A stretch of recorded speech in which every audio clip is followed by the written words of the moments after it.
I was just sending someone the link to come check out our live. That's all. Sorry about that. I should have said something, but I would have to text you and such. So, Oh no, I'm hel- here. I just wish I had time to shave. I was out planting trees everyone, so I just didn't get a chance to come in. And no, anyway, you don't want to like reveal that to people. But anyhow, ah, it's okay. hello friends. Welcome. Today, we are kicking off this party, Mm, profile party to mm-hmm. be exact. And we are so excited. You have no idea how many people it took to make this happen, first off. The guests are incredible and Mm-hmm. it's going to be a lot of fun. We are going to do our transit weather first, because we want to keep you in the know-how of how to navigate your week. The And sun we're has going changed. Yep. And we want to be as succinct as possible because we don't want to leave our guests waiting in the green room for too long. And after the transit weather, we're going to give you like a quick little summary as fast as possible.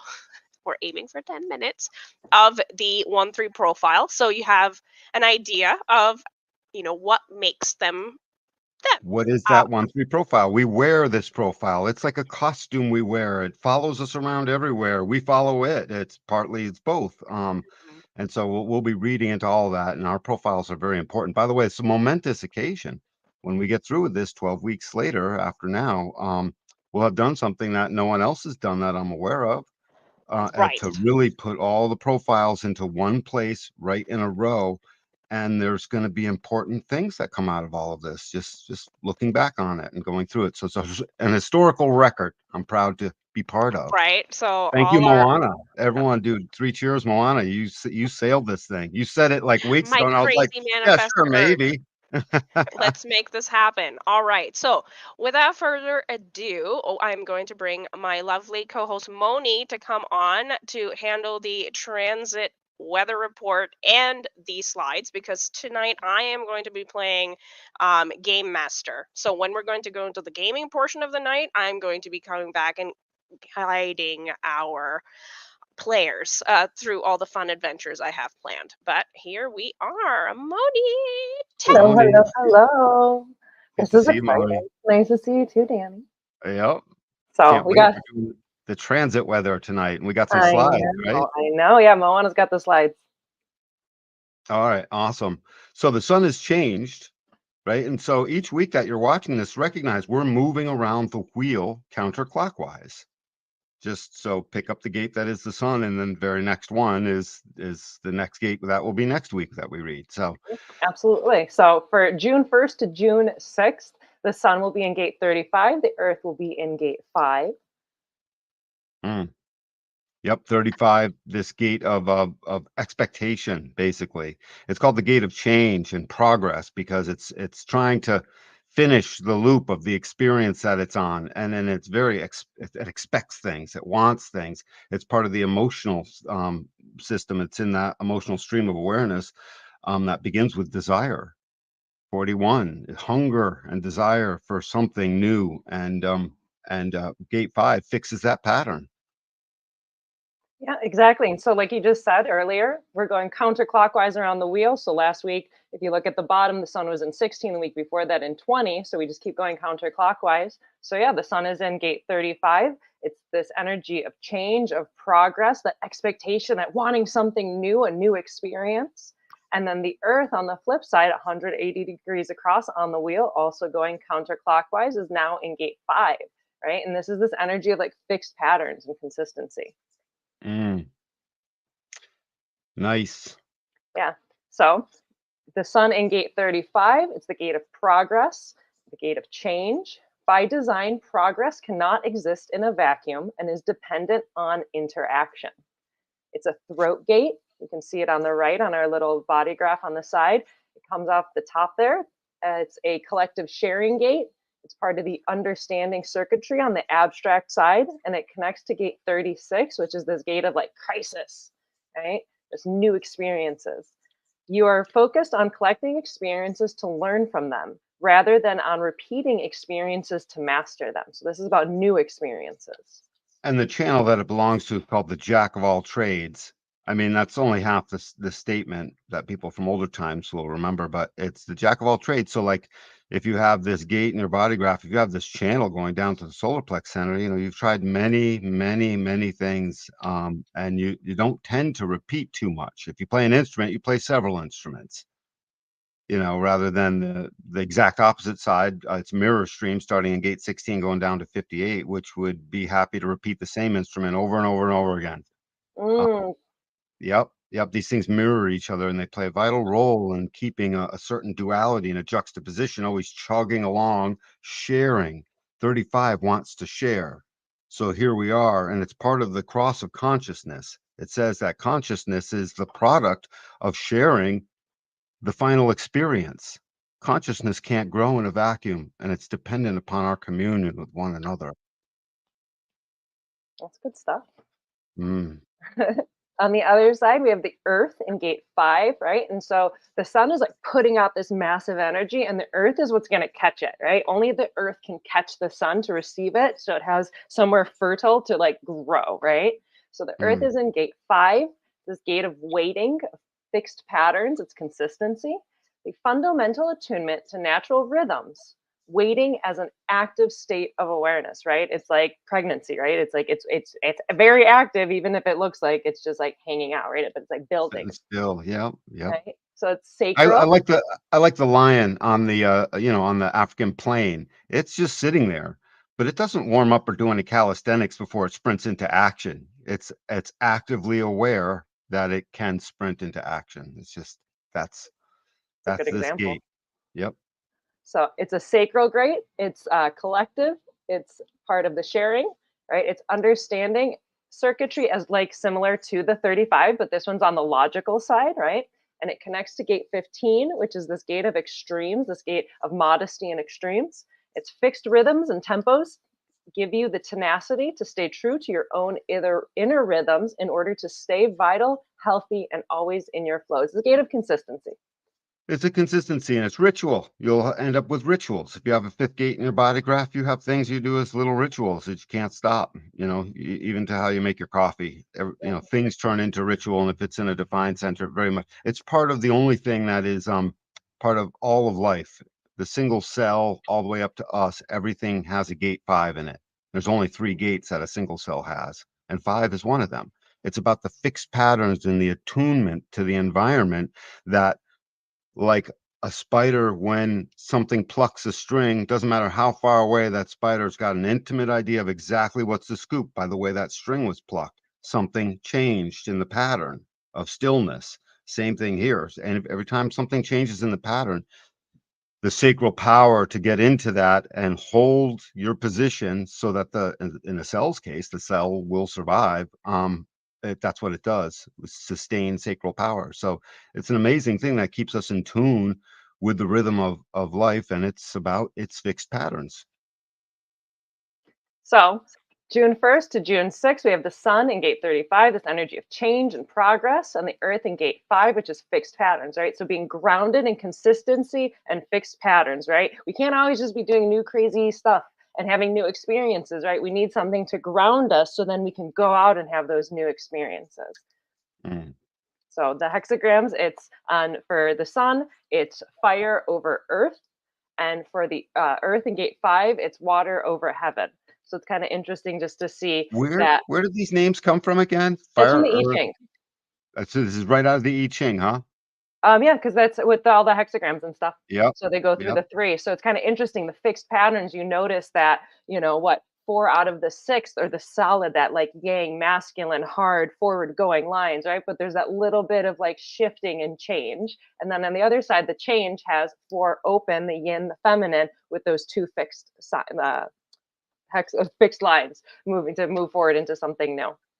One day when we walk around the wheel more thoroughly, we'll sort of show how this also sets up our evolutionary pattern. It's incredible what this genetic thing is that we are, what we've been moving through all these millennia. Can we talk about the cross of consciousness or just point the thing out? Let's do that. I think that's gonna get too much. I think like for the main to just like wrap it up, since we're trying to like get all our 1-3s. In case that's a cliffhanger and people wanted to hear it, tune in next time. We'll say something. Exactly. So I think overall, it's just about understanding it's the fixed patterns that can ground us with the earth to have new experiences, to go into the new. On we go. Yeah. So the 1-3 profile, the 1-3 profile, if you're looking at like the house analogy, the first line is that foundation, right? There's a bit of insecurity of like, what is going on? I need to know the foundation and what the structure is. And then the third line is like going up the stairs. I like to say we're tripping up the stairs because the first line is it's looking for what works, and the third line is going to find what doesn't. What doesn't? Through trial and error. Yeah. Yeah. You want to read the core traits? The core traits. Incredibly curious, skeptical by nature, consulting other authorities and trying to become an authority, evolving truth through the parts of experimentation, but it's mostly investigation. Trial and error this is on the core traits of the first line, right? Mhm. Yeah. Or is this the So core trait? this is both. This is the 1 and the It's 3. of So we're both. Yeah, mixing it absolutely. together.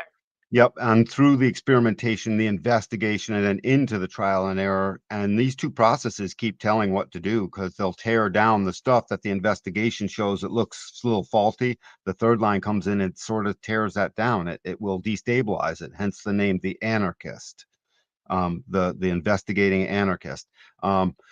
Knowledge seeking, oh my God, and they can be a chameleon while they do it because they're introspective and their investigation through both accidental discoveries and deep, like looking into something.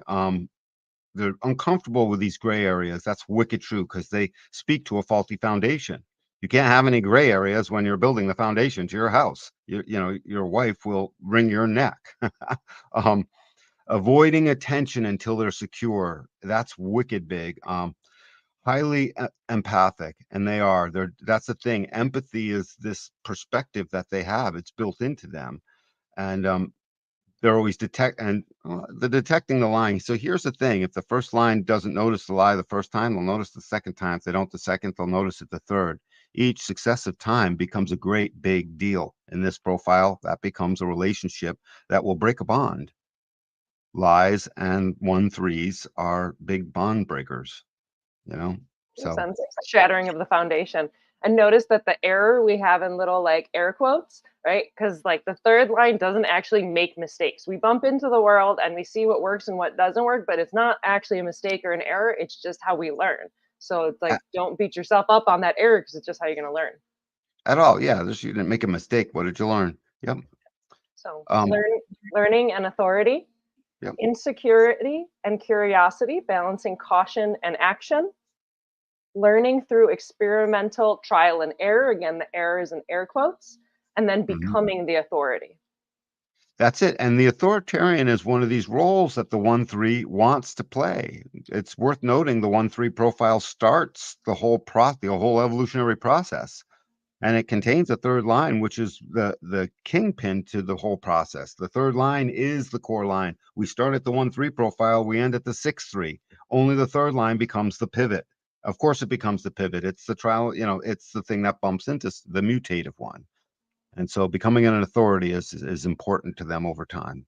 Absolutely. So challenges and empowerment can feel unqualified and like imposter syndrome, seeking security while blaming themselves for their mistakes. Parental encouragement and honesty are very critical.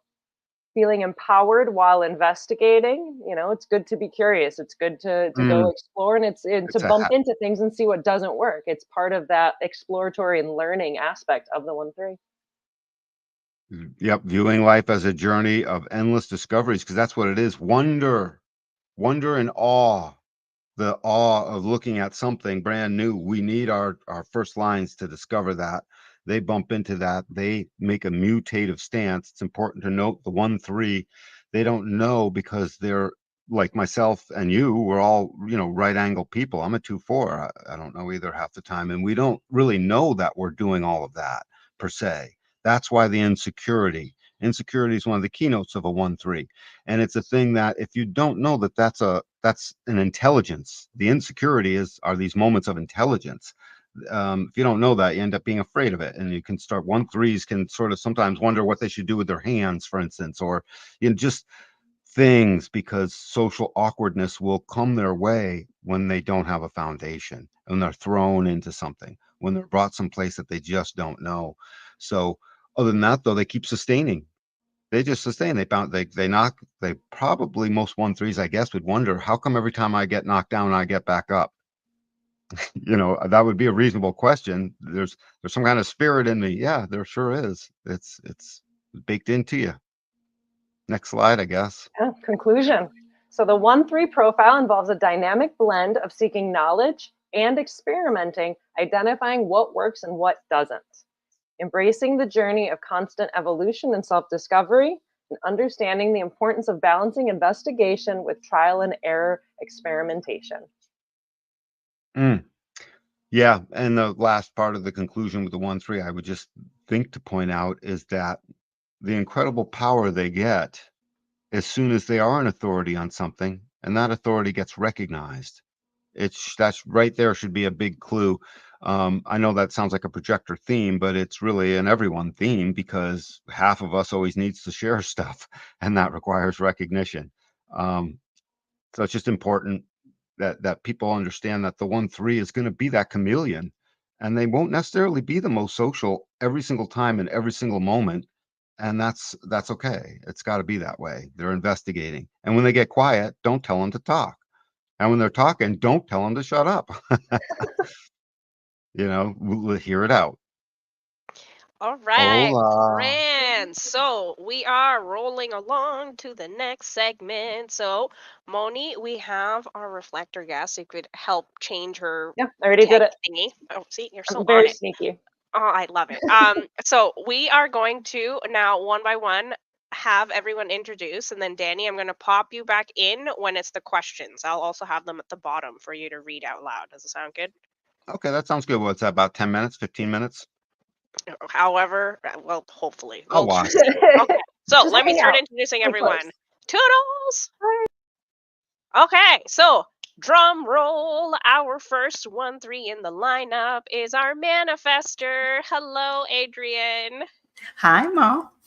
Okay, so our next 1-3 guest is our manifesting generator, Kristen. Hi, everybody. All right, and next in the lineup is our 1-3 generator, Taya. And you're muted. No one can hear you at the moment, as long as you know that. Hello. There we go. All right, and next up we have our 1-3 projector, Kevin, aka Hello. Giggles. How's it going? Hello. And last but certainly not least is our shoe-in 1-3 reflector, Jacqueline. Hey. Amazing. So we have everyone on board. So I'm going to bring Danny back on. He is going to be asking you a series of interesting happy hour questions. So Danny is back on for a second. The happy hour questions. This is quite amazing to get this group together. If we get all 12 weeks in, think about that. That's kind of amazing. Is everyone here? Have you all been into your human design experiment? May I ask? Yeah. I've been in this is my 10th year. So I've been Nice. into human design for quite a while. Nice. Figured out, Kristen. I see a piano back there. That's cool. Oh, that's a background. Oh, But I love it. But anyway. I'm easy to fool, man. It's not my fault. Yeah, maybe a little bit longer because I was still up in the Bay Area, and that was almost 20 years ago. So the first time, can I tell a little story? Yeah, please. Okay, so I'm supposed to listen to my ahas and uh-uhs, and I was at that time a lawyer, and I had to go to a networking thing at a bank in a suit. And I didn't know what to do, just respond things. So I stood next to the buffet and shoved deviled eggs in my mouth because I had to channel the energy, and it was really crazy. And it worked. Somebody walked up to me and started talking to me and became clients and all this other stuff. And I was like, like the whole time through, it was hysterical, and it worked. And I was like, maybe there is something to this. They're right. can't get back. When you first see it, it's really something. I mean, everyone, when you first see your thing, it's got to feel amazing. Taya, we've spoken before. I'm so glad to see you here. I forgot, how long have you been looking at this now? For about how long? I was introduced to human design originally in about 2015, and it didn't really make sense to me until I went to my first human design convention in Santa Fe, New Mexico in 2021. So I'd say I probably officially started my experiment about then. Yeah, it's just so wonderful. I love watching this take off. When I started, it was a ghost town, just so you know. I had to beg people to let me read for them. And I'm a 2/4, so I'm designed to externalize. It got annoying, let me tell you. It's taken off. You guys it's taken off. You must have seen that, Adrian. You must have seen that. Oh, yeah. Jason, you've been in your experiment for a little while? Jacqueline? Oh, yes. Oh, sorry if I yeah, said that wrong, for about Jacqueline. 7 years I have, but very skeptical, and still a little bit skeptical. But I think that could prove the theory, because that's my design, to be skeptical. So, You mind if I ask you just a direct question? Just yourself, you're a reflector, right? So yes. from a young age, then that means you would have always noticed I would suspect you've always noticed a certain difference, like the people you're around start to really affect exactly what does and doesn't work. You find yourself, in fact, having to stay away from plenty of things and then finding this one perfect little niche, but it wasn't always the same for your friends. Is that true-ish? Yeah, definitely highly sensitive. I would feel the Yep. energies while they're coming in. And I think up until my 30s, I'm in my 40s now, but when I was in my 30s, that's when I was like, oh, that's not my energy, that's theirs. That's I gotta theirs. send that back, This was and before human design, right? You just yeah, recognized. before Yeah. all of that. Nice. All right. Well, Yeah. yeah, you were seeing clearly. I would love to read for you, maybe after the show or something. We need our reflectors reflecting. We need our manifestors impacting. We need all of us busy generators working and being happy. We need our projectors like recognizing stuff, because they're sophisticated with all of that. Kevin, how long you been at it, bro? Wow. Well, Moni definitely brought it up to me and edified me a few years ago. I want to say about 4 years ago now, maybe 5. It was cloudy with COVID happening, but yeah, I've been really enjoying just seeing through this lens, and really, yeah, just really experiencing life in this way. And I don't know, it's almost for me akin to the Tao, and so like the way, and experiencing life in that fashion, going with the flow. And so I had that little connection to it. Have you seen your first moment of the projector, basically the projector strategy, the recognition that as soon as you feel welcome, literally, suddenly energy returns to you to actually do whatever the creative thing is you were about to try and say or do in the first place? Oh, 100%. As soon as Moni would let me know of everything that was inside of me, I started really recognizing it and taking note of it. And it helps a lot just to navigate life in that fashion. It's a useful tool. Your desire to try and manifest. All of us are always trying to manifest. Oh my God. When I realized it was just a sit back and wait situation, I was like, oh, I've always done that. So that works out really well. I was bad because I did that. Well, let's just ask a 1-3 question then, since we sort of got through all the things. Thinking about it, do you notice the activity of blending in when you encounter these social situations? This immediate blend, like some people come riding in on a storm, some people ride in this way. You guys ride in chameleon like. Do you notice that? Oh yeah, absolutely. Oh, yeah.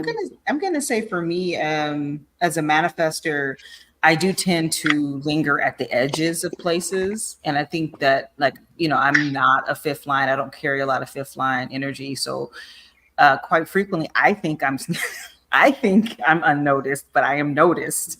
But I do tend to kind of occupy the edges of spaces, unless I'm the one who's presenting something. If it's for me, then I turn on. But if I'm entering into a space, I typically I kind of edge in for sure.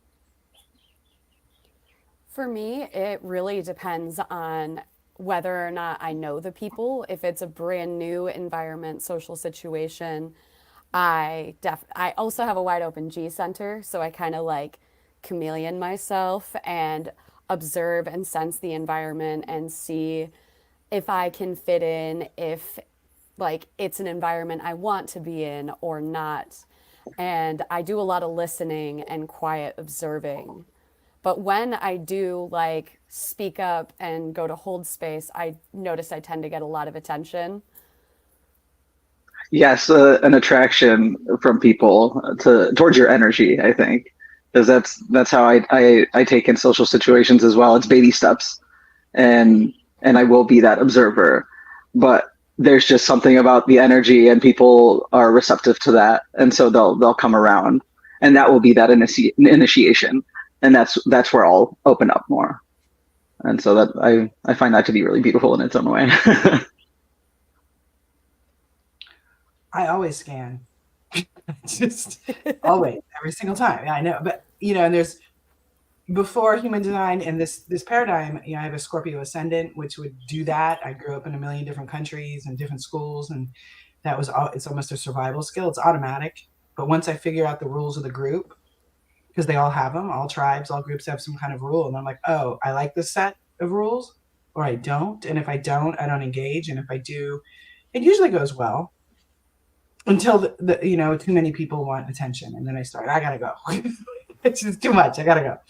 But yeah, every single time, and it doesn't matter if it's online or elsewhere. I know I'm always like, what's the rule? What's going on? How does this system function?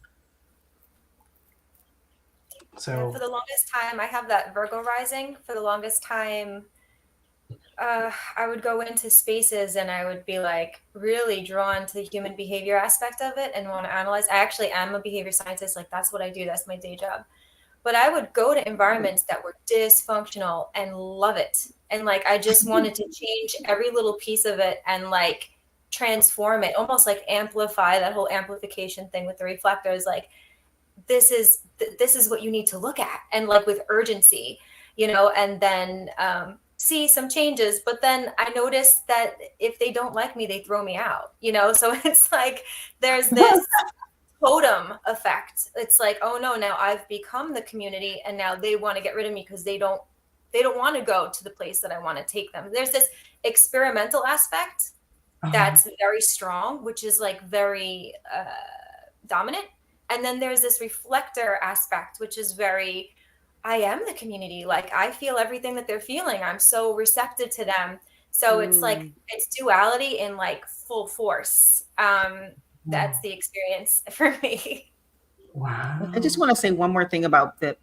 Yeah, I don't usually get folded in. And I think it has a lot to do with the fact that like my only channel is the 4521 and I have the 45 twice. I think I started to figure out like people thought I was coming in to take their tribe. I'm like, I don't want your tribe. I'm just here to visit. And another weird thing I have noticed that has happened to me on a few occasions. I've gone to places, like I realize as a manifestor, I'm always ready to leave. And so I'm ready to go. And so I'll occupy the edges. And I remember one time going to a party and a friend she wasn't a friend yet. I didn't even know her. We started talking. We're at the edge of the party. I missed the party being with her. Turns out she was a reflector. She knows human design. Like she had been in human design years before and she didn't even tell me. Like we didn't talk human design at the time. We were just having a ball. And it's like, I'll get to the edge and sometimes find a reflector there. That's happened to me. Also in Santa Fe at the Human Design Conference this last year. It was just the weirdest thing. I walked through this house. I'm all the way at the edge. I'm like, okay, there's nowhere else to go. And there's just me and a person there. And we vibing so hard. And I have this whole surprising experience because I see something I didn't expect to see, which was grapes. So I had this amazing surprise of these grapes I had seen earlier appeared on this table. And I was like, I saw these grapes earlier and I wanted them, but I didn't eat them because they were in someone's car. And it was just this amazing thing. And it was another reflector. So I thought that was kind of fun. You saw grapes in someone's car and wanted to eat them? Or yeah, so we were like, if you go, if you ever get to go, listen, if you ever go to the conference in Santa Fe, it was in a few different locations. So we were at someone's house and we were leaving to go to another venue, and a hatchback was open, and I'm like, damn, those are some juicy looking grapes. And I just remember they were like oblong and sweet looking, and I'm like, I want those grapes. And so later on at this party, that's where they were going. I was going to that party, and so were they. Together, I would have been fine with the grapes anyway. Yeah. Oh, it's so cute. It was a fun time. I Yeah. love it. That's so cool. There's something real important to notice with all of this. I love the vibrancy of the conversation you're having, but let's just put everything on a solid footing.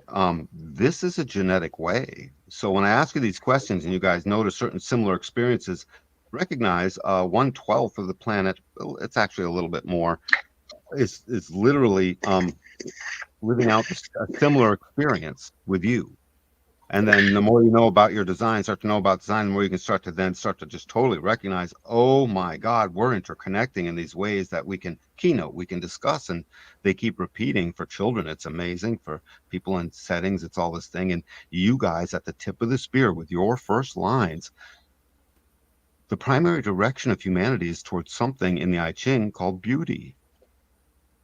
It says called the chase towards beauty, where money isn't everything. That was the translation of the I Ching line.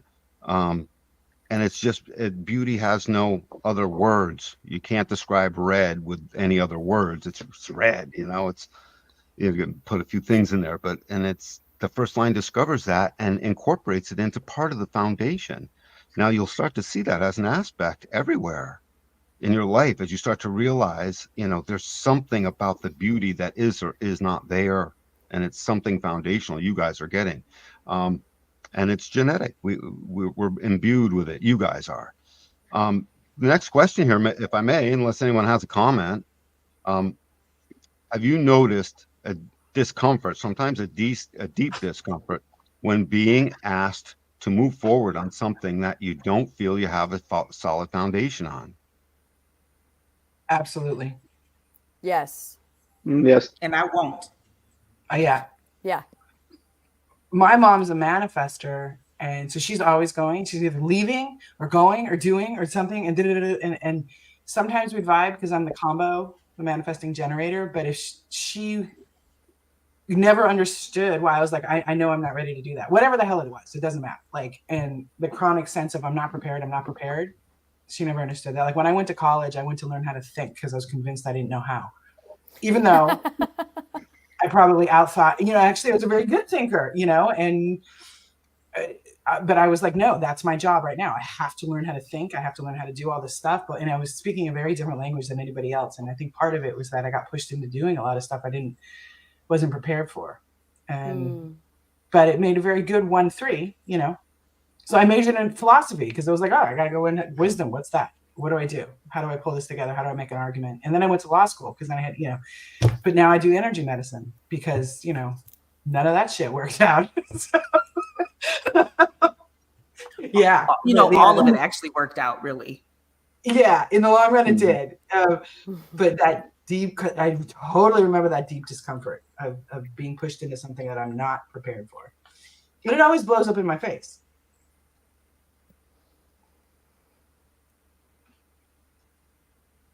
Yeah.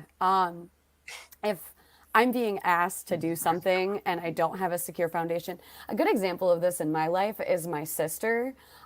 She is a very, very busy generator, and she's always doing this thing and that thing and this thing and all, she has all these different projects going on.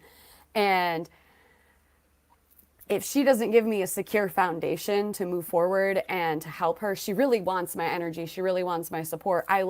I won't move. My sacral isn't responding. And on top of that, I have emotional authority. So I really need to take my time before moving into things. And that's really new for me. I used to be a very impulsive person. I have gate 29 twice, which is the gate of the abyss coming out of the sacral that says yes to everything. And just like you said, I'm sorry, I don't know your name. Me? Yeah. Kristen. Kristen, yeah, just like you said, it'll just blow up in my face. And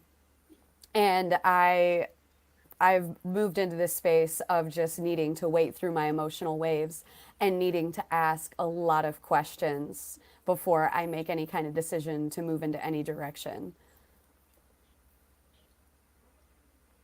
Right. It would be like a fragmentation moving forward because you don't have the full picture of anything that you're doing at that moment. And for me, it was a lot of that growing up, where I would just push myself to the next thing without having that foundation prior, and it would just cause turmoil.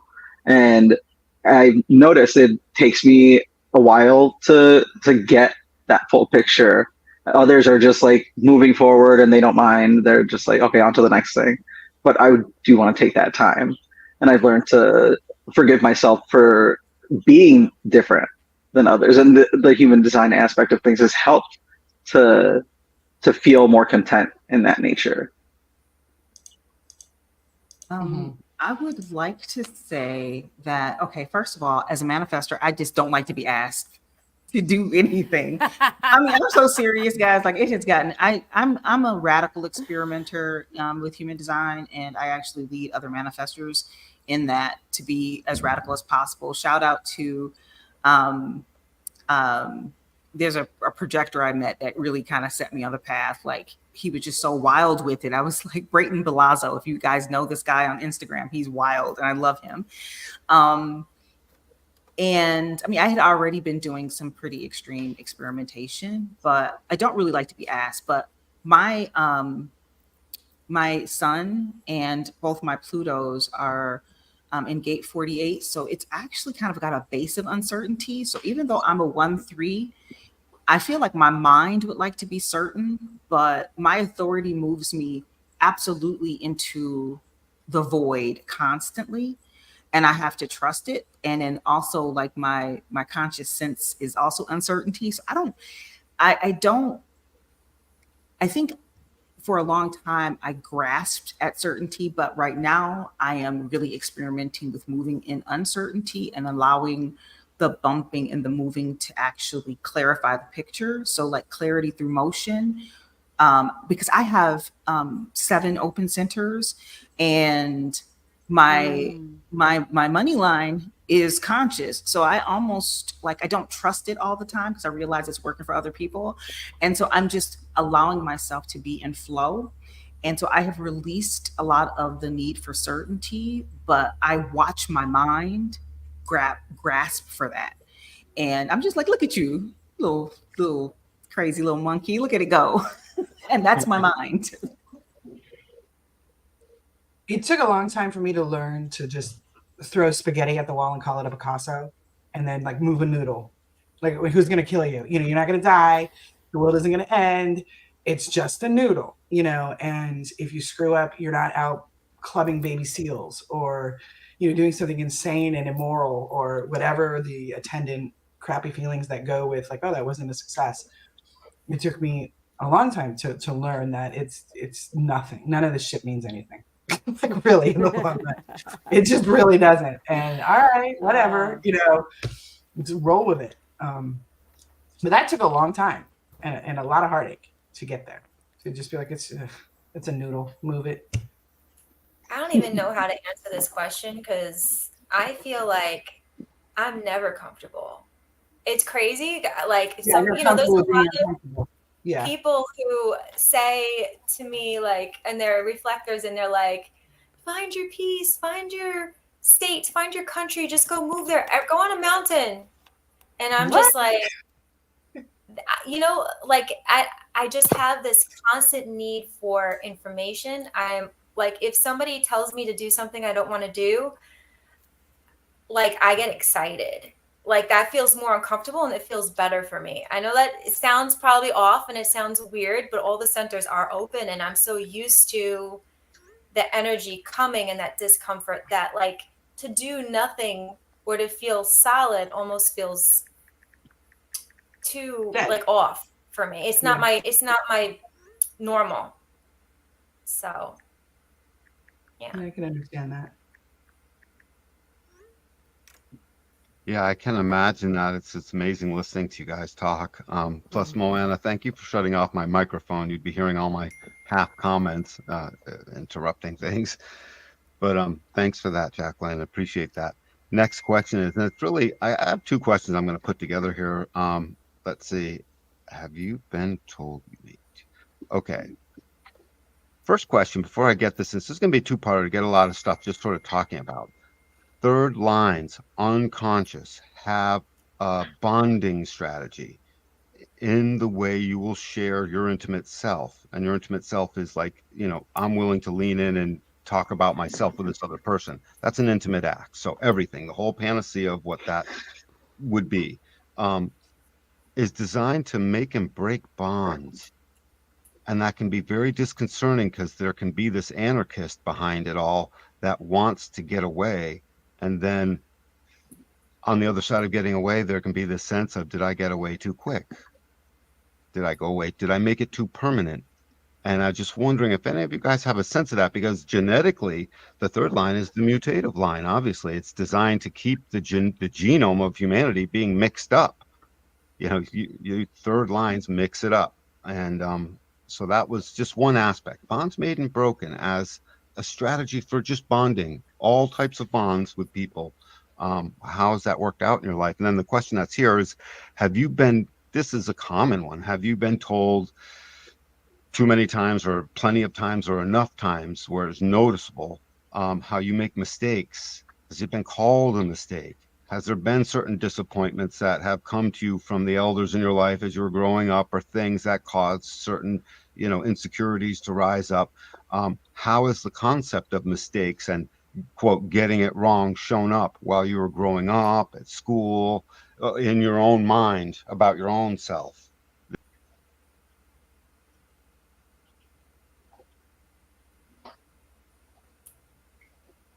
I feel like he got cut off. Yeah. Mm-hmm. Maybe that was a mistake. No. I'm gonna listen. I'll start this one out. Look, I don't know. I guess in a lot of ways, I grew up really with a very supportive mother. My father, who's also a manifester, of course, he didn't know that. I got the chance to tell him while he was still with us in the body that he was a manifester, and it kind of like gave me closure around some things. But I was definitely given a lot of leeway because I grew up in an imperfect world with imperfect people. So everything was imperfect. And it was just kind of like an expectation. So I never really felt all of that guilt and martyrdom, but I did feel as though I was like a late bloomer, or like I launched late. Like I was in remedial math all through middle school, and then went to high school and was in advanced maths, and it just didn't make any damn sense. It was like, okay, what happened here? So I do feel as though my timeline was just strange. It just felt like I was maturing slower. And then once I learned more about human design, understood with like the 1-3, and I look at like my 6-line friends, and I'm like, look at you growing up and shit. And stuff. You grow up. I don't grow up. Like, what is going on here? I feel like a child. I always feel like I'm in this state of discovery. So I don't really look at things as mistakes. I've always looked at them as ways to learn, and that's all I've been doing. And I was just really lucky. I think being a manifestor, having this aura around me, people wouldn't say things like that to me. They just and it wasn't. I'm not scary, guys. I promise. I even got my gallbladder out when I was 20. Like it really took the edge off. But like I was not like a rage monster, but there was something that kind of buffered people away from giving me that kind of feedback. And I was allowed to just bump around and not feel bad about it. That's I so don't think I comforting was. listening to that. Oh, go ahead. Oh, go ahead. You can go ahead if you want to. I've talked a lot. Go ahead, girl. It's all good. I feel naked everywhere I go. I don't have a buffer. So it's like someone can say the smallest or meanest, like it just, I feel everything. And it sounds so awesome to have a buffer. And the idea of making mistakes, most of the time I realized, oh, that's not my mistake. That's their projection. You know, like that I didn't actually do anything. That's just them seeing themselves in me. But yeah, I think we're all human. We all do make mistakes. And I've definitely made mine, and I think that when we're sensitive, those mistakes, sometimes it comes through like I'm trying to reach for like reflector terms to make sense of it, but in my experience, it might not even have to do with reflector, but more like there's this cycle of emotion going on, and it's like a tidal wave. And the mistakes might have to do with that more so than like just human behavior. It's just it's hard to explain, I guess, to even put into terms that there's always a reason why the mistake is made, and sometimes the reason is to discover that that's not yours. Like, if that makes sense. Like that's always the experience for me. I agree that makes a lot of sense, because it, for me, was a change in perception over time, and it was a lot of that, people projecting themselves onto me. Because the first mistake that I had growing up was growing up closeted, and that being the mistake. And growing up in a non-practicing Catholic home, they still had that, their foundation in Catholicism, and then projecting that onto me. And over time, my perception changed, and so did much of the world's too. And so that's helped in noticing that, yeah, the mistakes do come and go, but it's a change in our own perception of them. And so there's these actions, there's these behaviors that we all take part of. And over time, those change, and how we see them changes.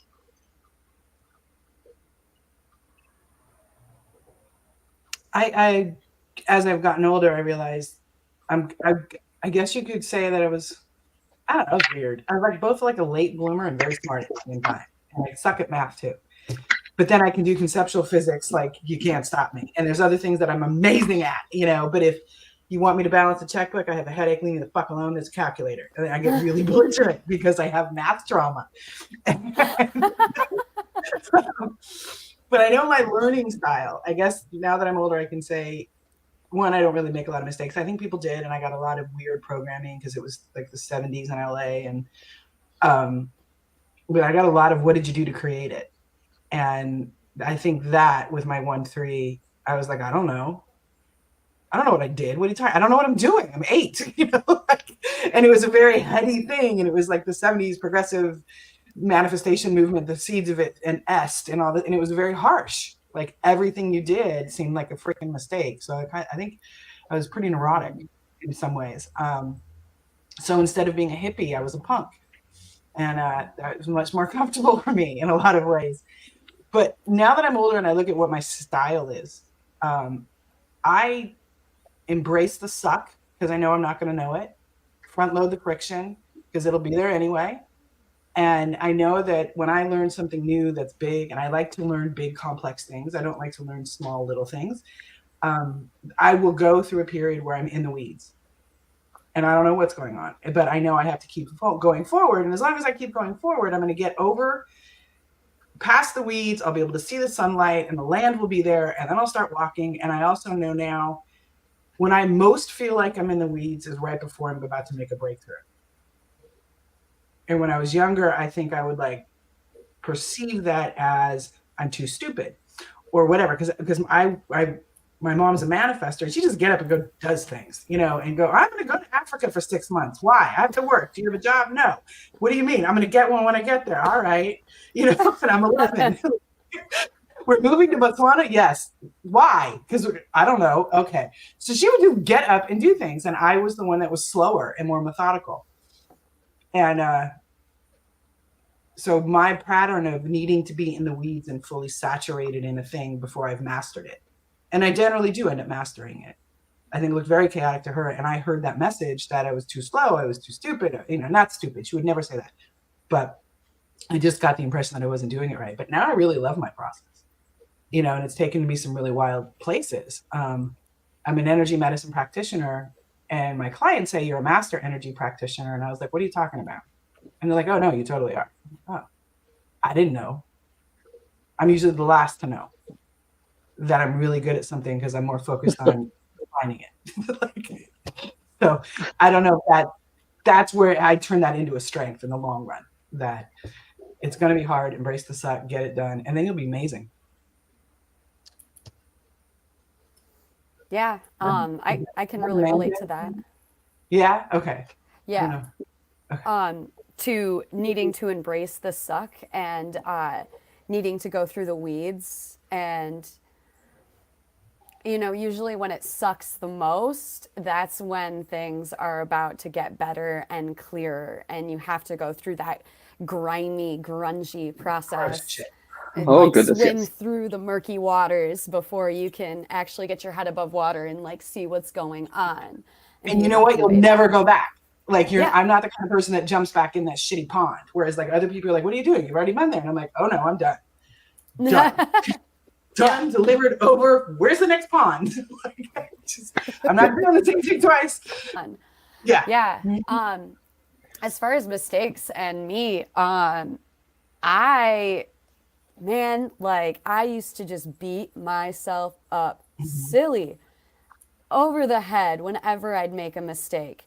And I'd carry that around like a ball and chain. Like, oh, I made this mistake, so I'm a shitty person because I made this mistake. And, you know, I would learn from that and I would never make that mistake again, but it would still be a weight that would hold me down. And finding human design and like really leaning into it has been so liberating for me, especially in the last year or two, of just being able to forgive myself and hold that space for myself of like, oh, I made this mistake. This is part of my learning process.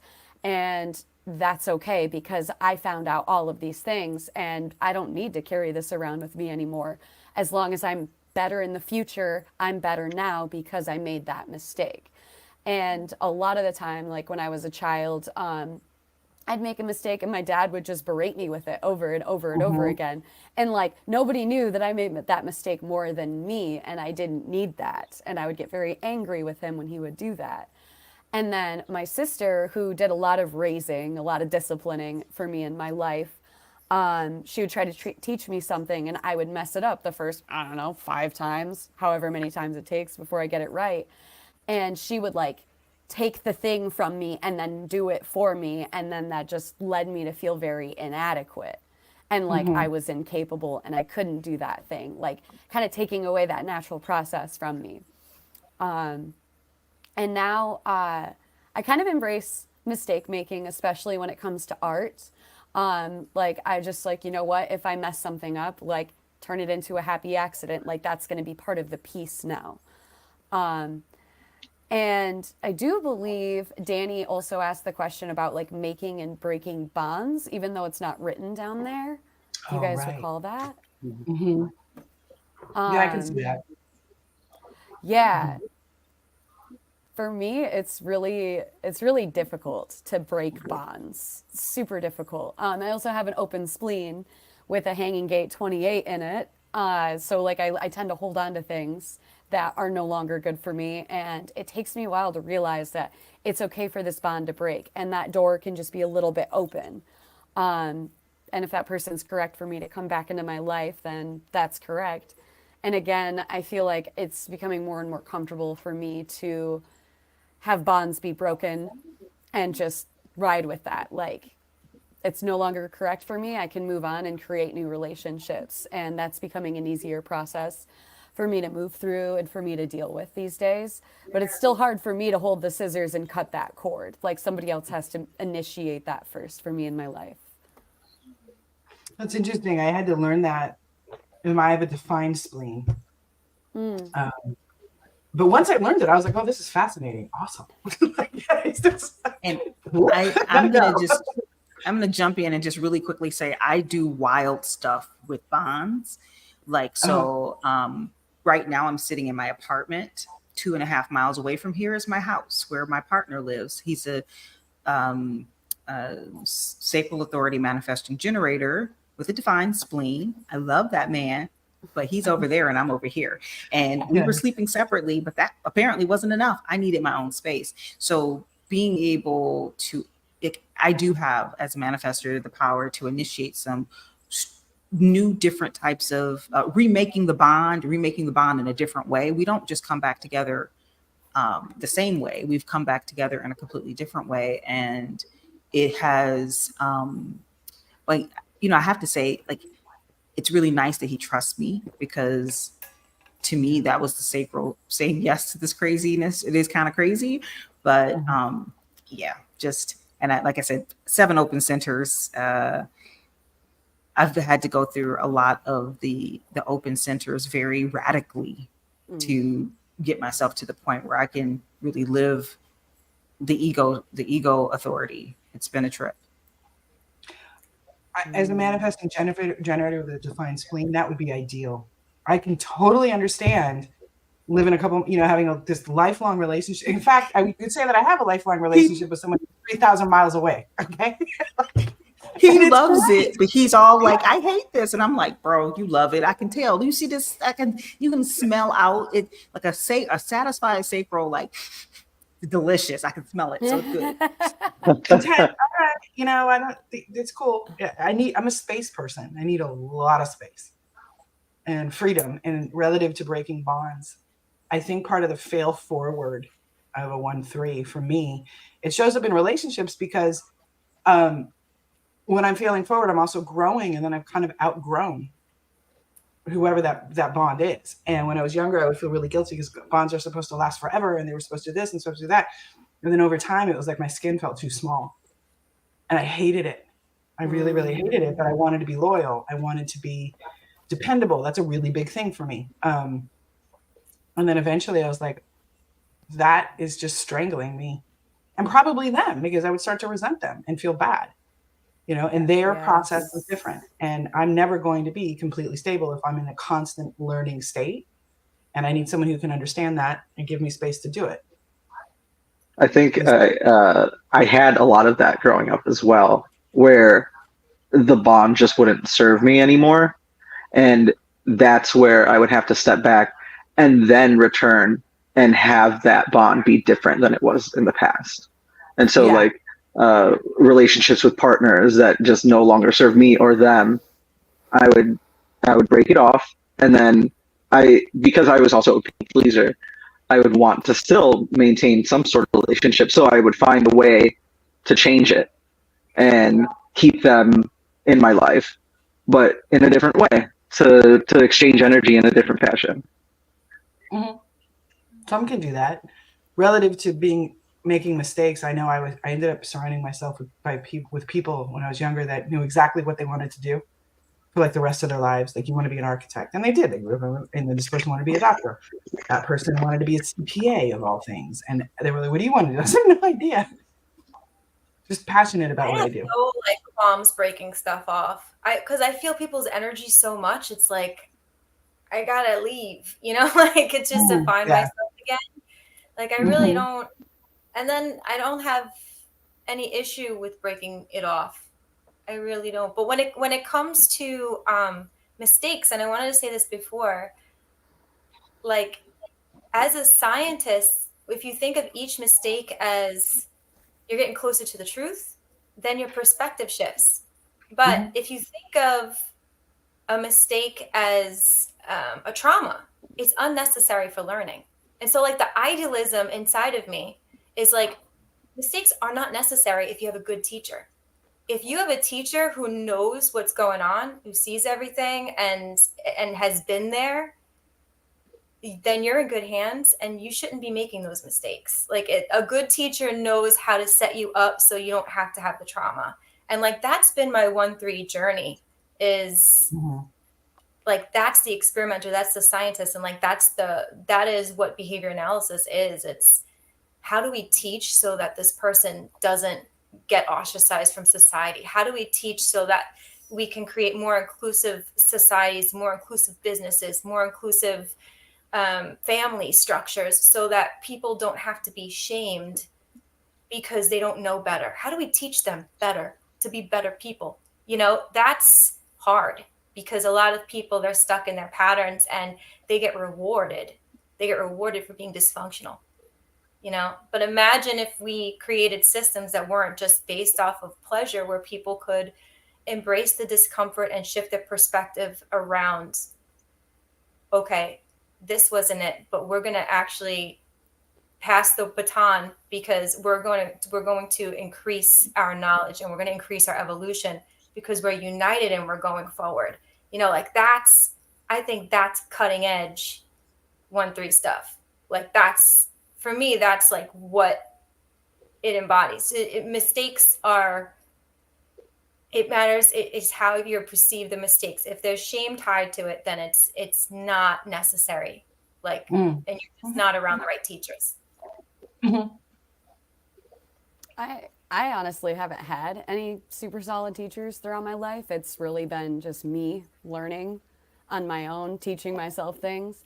I will say very recently, though, I've found some amazing teachers, and I've had good friends that have been really good teachers to me. And also, I want to add about breaking bonds. In some relationships, like Kevin said, like I will try to rework that relationship so much and like try to recreate the bond in different ways.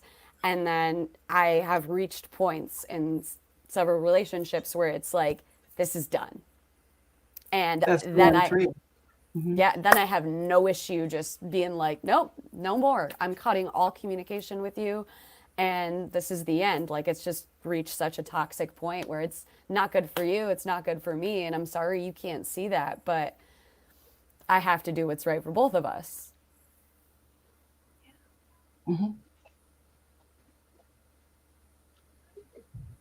This is all good stuff. What's it like having a natural proclivity towards anarchy? Now, anarchy is a wide word, right? Okay, so let's break that down. We had to pick words, guys. It's got no choice. Got to go with a word, but flesh it out. Towards anarchy, tearing down that which has a faulty foundation, that which just you thought it was good, or something seemed good, or you rolled up on it and noticed something was just not right, and there becomes this little boxer that's like an anarchist. What's that been like? What's it like having this proclivity show up in your life?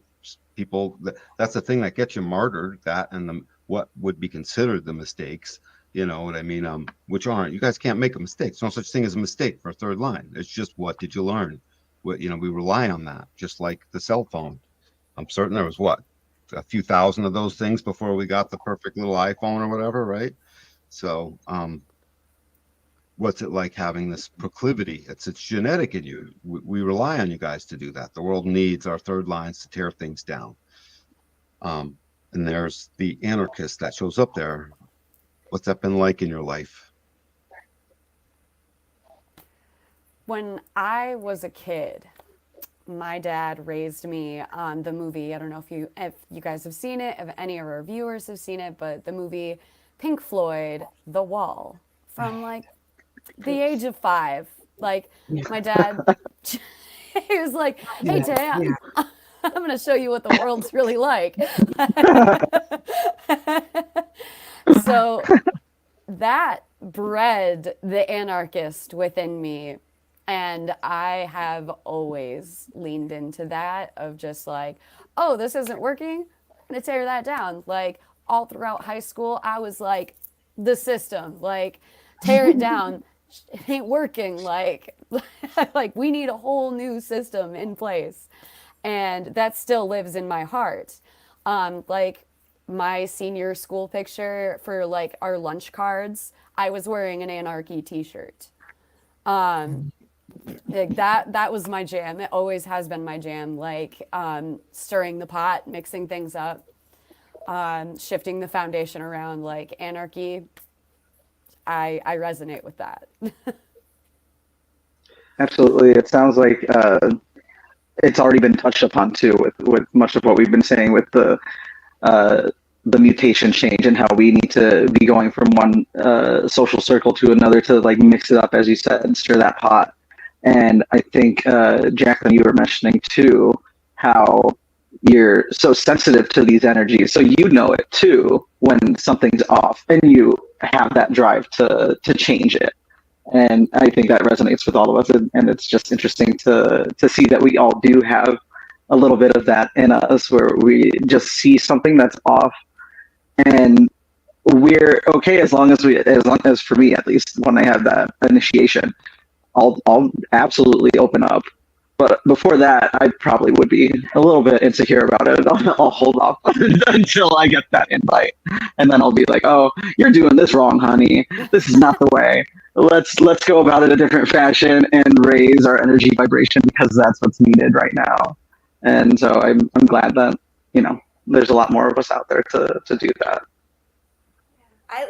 Thank you for saying that. I actually lean into the collective rage. I feel comfortable there.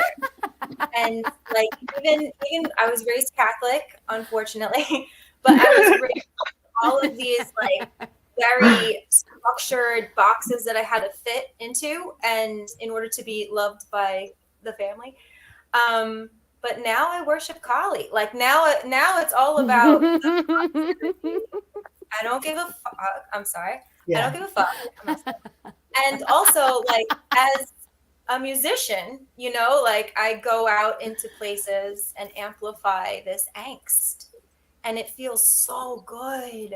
Like, it feels like that's where I need to be.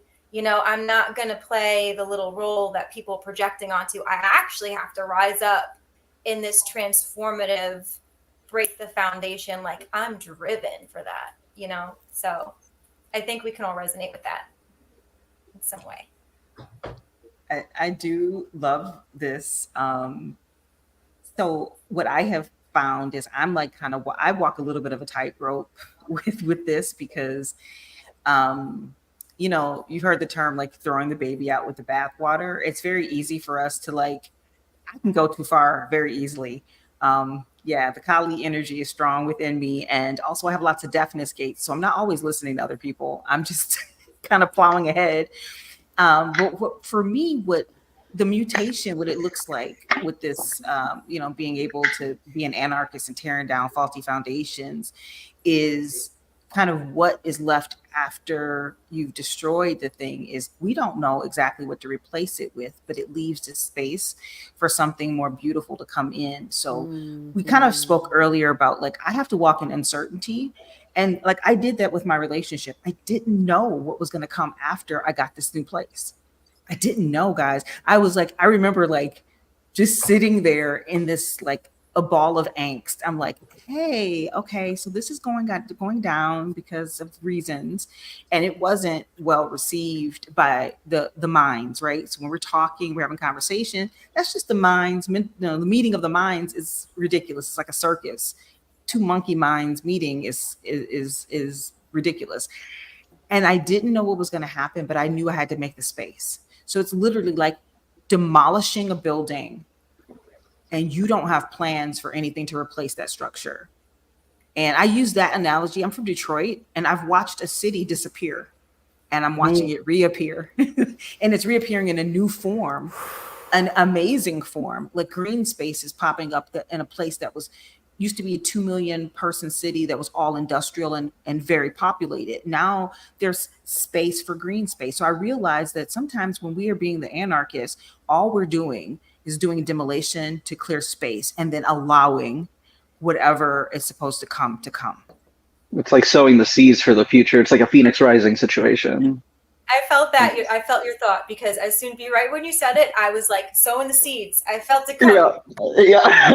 Yeah, very, very much in that fashion, feeling the energies. and like, there are certain seeds that only will come and open after a fire has come through. Mm-hmm. Now, just to let you guys know, because I'm in Detroit, our city motto it's in Latin, but it says it's basically, it will rise from the ashes. You know, basically the city has to burn for its next form to come. So I am really relating to that energy. Like, we do that, but you have to burn the ground. You have to burn it. I love burning things. I love fire, but like, you have to burn it, you know? So. have always been a rabble rouser, always fighting for the underdog. I always wanted to tear down the systems that would, oppress, suppress, repress that one person who was just minding their own business. And then people with, kids are mean, they pounce on them, literally and figuratively. And then as I got older, I think that same pattern became about groups. And I find groups very painful. And I think this is part of it, that I'll hit a point where I'll be like, we got to change all this shit. Like, it just isn't working. Why can't you see it? And everybody else seems like you had mentioned, like, happy with the dysfunction. And my skin is I can feel like, oh, it's starting again, and it's not that I'm intending anything to be destructive at all. It's actually a reformation in my brain. Like, there's this amazing thing right here. We need to tweak it so it can be better. But I still find that kind of awkward and uncomfortable. And because often maybe this is the manifesting generator combo that I am, that I've now stopped saying it so much, because then all the fucking work ended up on my shoulders. And I have to manifest, and like getting other people to do stuff. And I was like, oh, wow, did I sign up for that? And then I'm the right angle cross of service. So that's very easy for me to slip into service. That's a big part of my wiring. So I still have that ambivalence about bringing that destructive or reformative thing to a situation. I guess I use energy medicine now to do it, because that's often that's a great way to put energy medicine and into that mindset, that it's just, now I work with it internally as opposed to in groups. I don't know. I guess I'm not completely clear. Do you do Reiki? Sure. Yeah, I'm master Reiki in a couple different styles, but the modalities I use to do energy medicine are biofield tuning, where I modulate consciousness with a fork.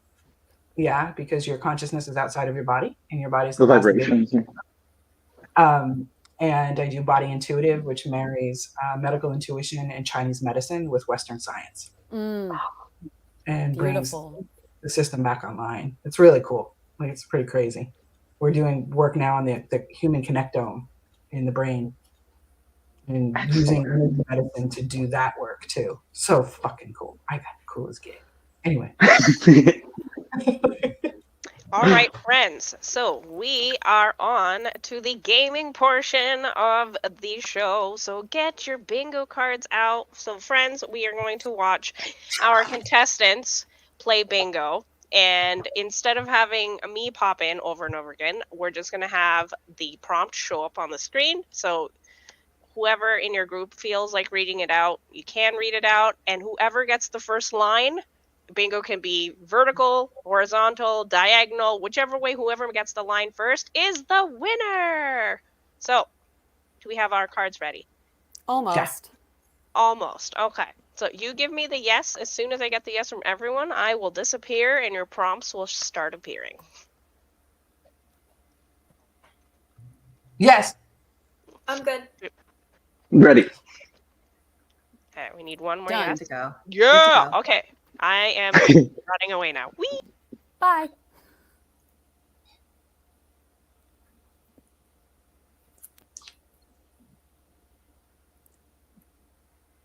Oh, okay.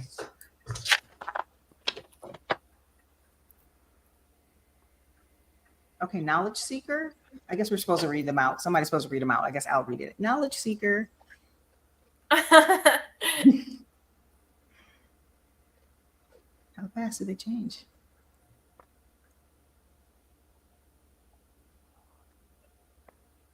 Knowledge I need a seeker. magnifying glass.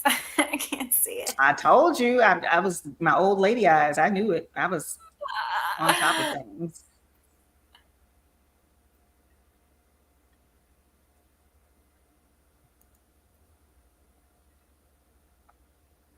Experimenter.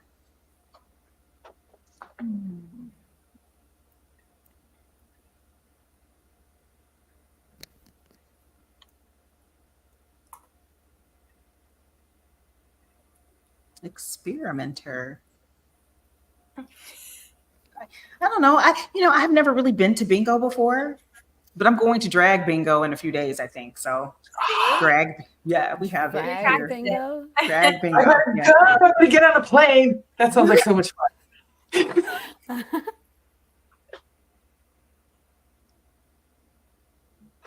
Spiritual shaker.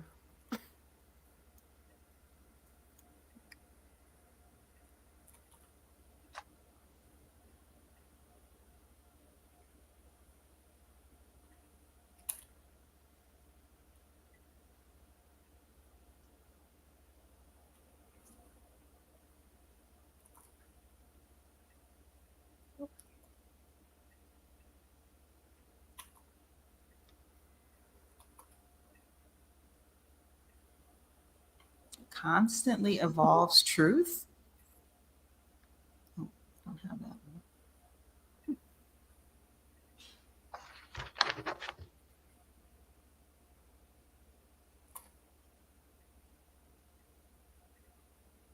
So are we supposed to mark them on our cards if we have them, or if we identify with them? Just if you have them. X them out. Okay. Yeah, when they call 'em. Moves on from beliefs.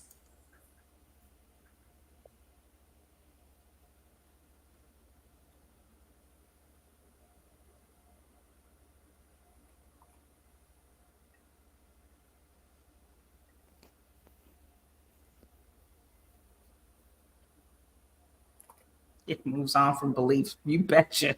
Oh, Lord. Oh yeah. So good. I love that one. Blends investigation and trial.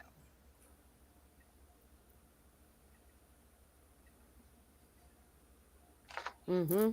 I'm not winning, but I feel seen. I just want. I'm nowhere near winning. Then you My won. stuff- I If won. you're Exactly. you won. Oh, Blends investigate. Okay. Consults other authorities. Sorry. No, I'll just it's shut fine. up. No, it's. I feel like I don't have that. I don't have that one on my card. But yeah, I'm getting really good at that. Ooh, skeptical nature. Oh, very much so.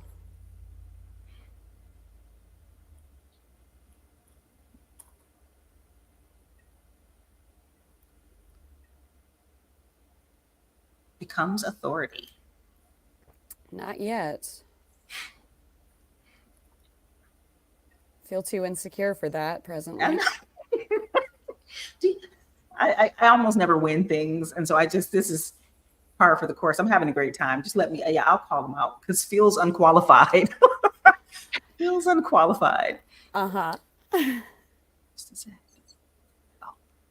Do diagonals count in bingo? Yes. Yes. Okay. Yeah. Balances caution and action. This is so hilarious.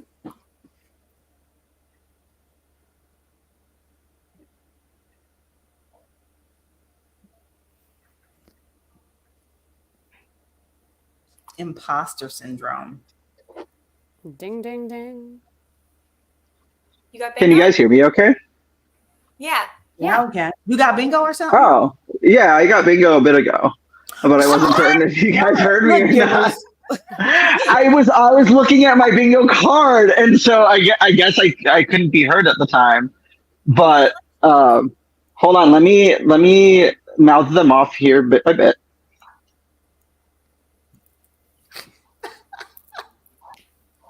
Experimenter, spiritual seeker, knowledge seeker. Moves on from beliefs and skeptical. Did you guys have those as well? Yeah. I think I had I had all but spiritual seeker. Yeah, then Oh I got my a gosh, we have a winner. I got a vertical. Our projector. Oh! That So went wait. way faster than I thought it would. No, Yeah. the best thing about this is like I always expect the projector to win. My daughter is a 1-3 projector, and I literally have a memory of us going to a fair at her school. It was like this carnival thing they set up. We were there And she's like, Mom, I want the Wii. And so I put $10 on the Wii, like tickets, raffle tickets. And then she was like, I like chocolate cake. They were having a cake walk. She walks in, does the cake walk, gets a chocolate cake, comes out, wins the Wii. We leave. We're 30 minutes in and out like a robbery with a Wii and a chocolate cake. And that's her fantasy. So congratulations, Projector. I love I have a little story on that as well. Back when I went to Mexico, it was '99, and I was hanging out with a cousin, and there was a little fair down the street, and they had like gambling going on, and we were like 9 or 10 years old, but we were doing it, and we were winning. And then my uncle came looking for us, and they were about to pull us away, but the guy running it was like, wait, they're doing so well, they're winning. And so he let us stay, and I don't know how much I won, but we got to have a lot of food that night. It was great. All right, friends, are we ready to get into the next gaming portion? Yes. Okay, so same thing. We want our phones. So for all of you who are like, what are they going to do now?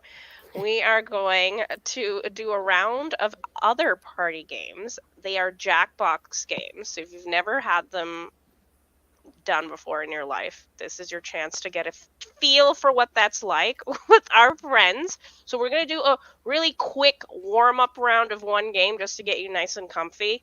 And then we're going to move on to the more, what's the word I'm looking for? Gut-busting hilarity that I have planned for you all. Are we ready? Okay, so let's try this. Let me make sure this is working. So most of us have, what's the word I'm looking for? My brain. We have tested this. So for Jacqueline, our reflector, she's going to arrive at some point. You need your phone to use as a controller. So I am going to start the first game here. Oh, she is back. I'm going to add you back on. So just so I can help you, what's going to happen is on your phone, you want to go to this URL, jackbox.tv, and then type in this code. And then you can choose whatever name you want. And who is the first person? Adrian. So Adrian, when everyone's in up top here, you get to hit everyone's in and start the game. Oh, Adrian looks just like Adrian. Did you do that on purpose?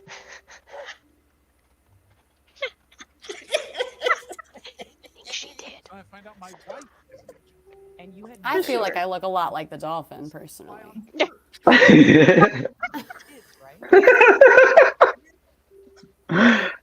And then Jacqueline, if you have any questions, your game master will help you resolve getting you on the board.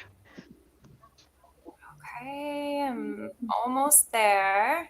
Beautiful.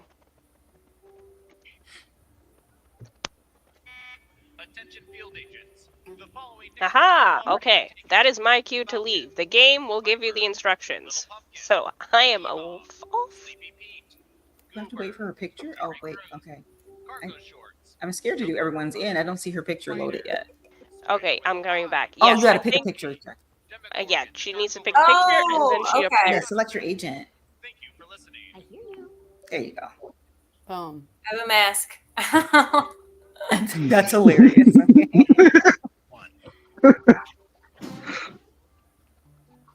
Welcome to the government, where we are always watching everything you do.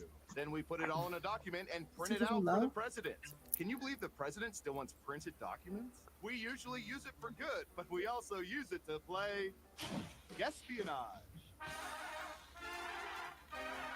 Are you able to hear the music and instructions or no? Really Turn it low? up just a little bit. Who's up first? Just a little bit. Do you want me to adjust and make it louder? Yeah. Probably a good idea. Mhm, Hold on. yeah. Let's do that. It already started. Okay, this is the practice round. You don't really need What sounds for percentage this. of In the people next do game, not we'll do poop it. anywhere other than their own homes whenever possible. Give it your best Huh. guess. You get more points the closer you come to the actual percentage. Come on, Taya. Have an answer. That's 50%. hilarious. Everyone else, do you think the correct answer is higher or lower? Believe it. Looks like an even split. Okay, right answer is 54%. Wow. Ooh, just a few percentage points off. Well done. Literally, that's my partner, and his dog was like that too. Oh. Funny enough, I'm the dog. Because same here. I've just met a lot of people who are like that. So I guess work is almost like home because I'll do it at work. Well, yeah. Okay, higher or lower? Believe it. Only one of you thinks it's higher, and Surveil says 48%. You're a few points at least. Let's see who got it right. Here's some points. Who's next? Sometimes our surveillance cameras capture heinous crimes. What percentage of people have taken home magazines from hospitals or doctor's office waiting rooms? Wow. 37%. Everyone pick higher or lower. Believe it. I hear you. Unanimously higher. And the correct answer is 23%. Oh. Wow. Wow. Everybody. And they're like, I don't need this magazine. It's on the internet. They're trash. I mean, it's probably what's in the magazine in the waiting room is awful. Okay, who's up next? Believe it. Typey, typey.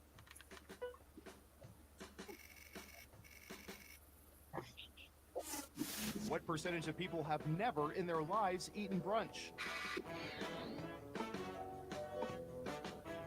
I don't know. Is this the world or is this the U.S.? Global. It's global Weird data. Okay, this is global. That's good to know. I have brunch every Sunday. Have never eaten brunch? Okay. You're almost out of time. 36%. What do y'all think? Higher or lower? I hear you. In this day and age. I feel wrong. One of you is saying I higher, feel wrong and the too. correct answer is 15%. How could you have never Okay. had brunch? I've had brunch by I accident. lost that one. Oh, I actually got some points. Yay! Yes. Who's next? You know, I kind of still believe that aliens helped build the food pyramid. People pretty much always look at nutrition labels when food shopping. Ooh.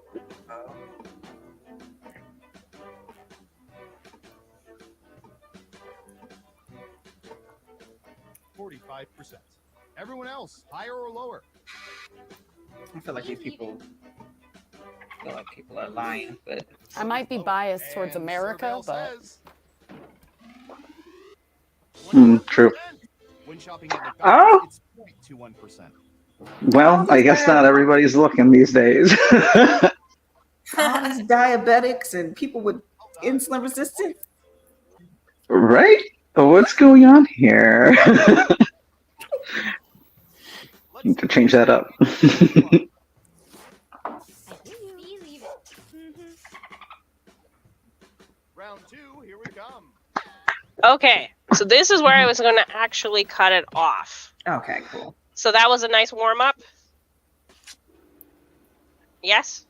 yeah. Yes. Cool. Perfect. All right. Magical. Now we're going to go to the actual fun meat and potatoes. Oh. I feel like this is a setup. I feel really. It We're might be being a little bit of experimented a, on. might be a little bit of a setup. This is one of my favorite games of all time. I hope you guys think it's just as fun. So here we go. I'm Oh popping it. yeah. This is a fun one.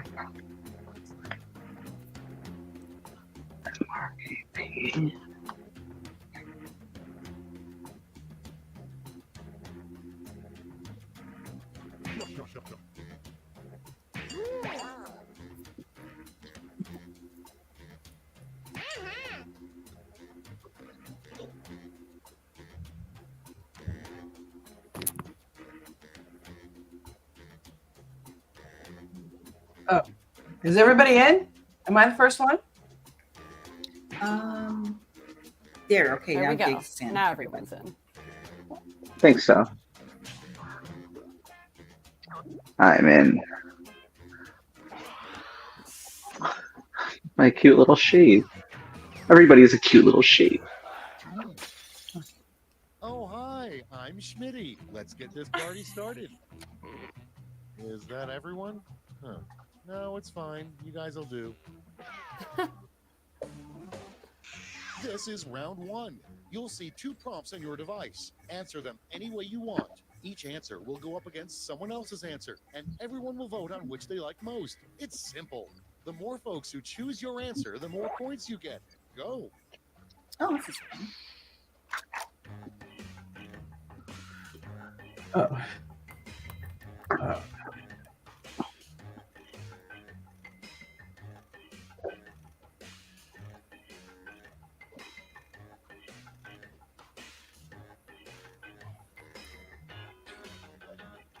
Where do I'm hitting send. Oh. Oh.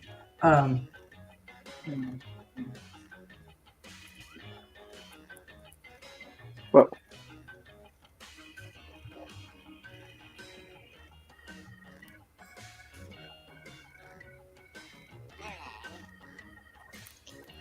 So for those of you who are watching them play, you can use the same code and join in as audience.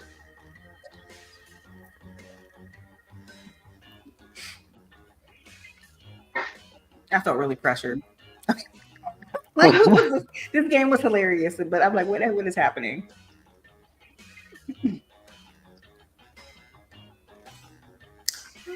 My daughter. I answered 2 questions. Is that right? Am I supposed to be answering more?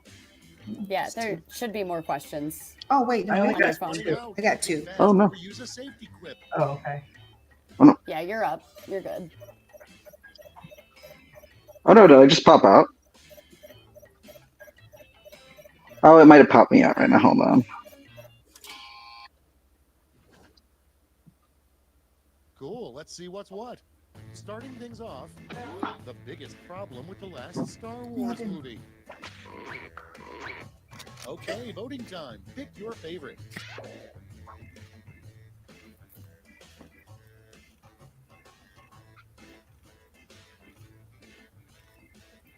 I feel like that was the reflector answer that Sandra Bullock wasn't in it. I love her, by the way. I went to eat at her restaurant in Austin. Cool.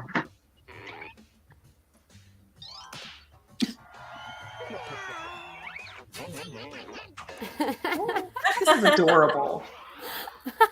Your next prompt is a sign your marriage may be falling apart. It's voting time. Oof. That's supposed to say trying polyamory, just for the record. I think my answer got cut off. Yeah. But like polyammo is better. It's rapid fire a problem.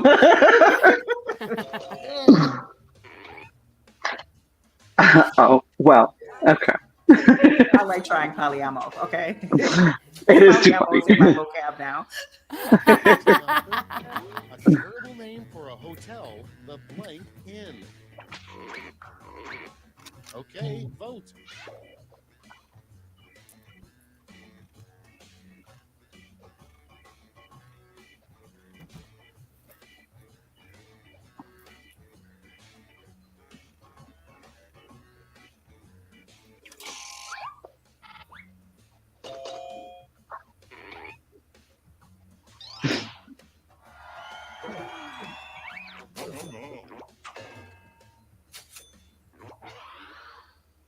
Moving on, a super elite underground club at Yale that nobody knows about.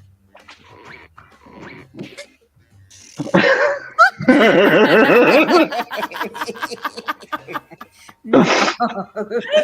one. And Next is the technical medical term for swamp ass. Oh no! I guess I didn't put it. That's when I popped out accidentally. Oh no. That's it. Let's see the scores for round 1. It wasn't going to be Moistus Fractoris, though.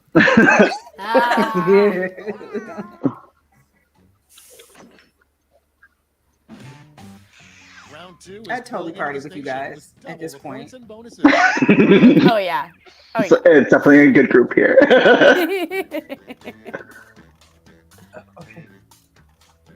Oh, right.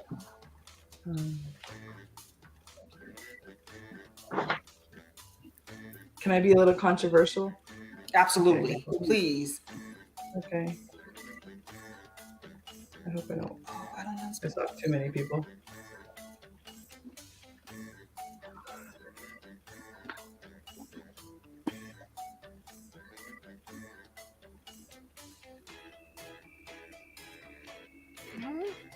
Okay, gotcha. Oh.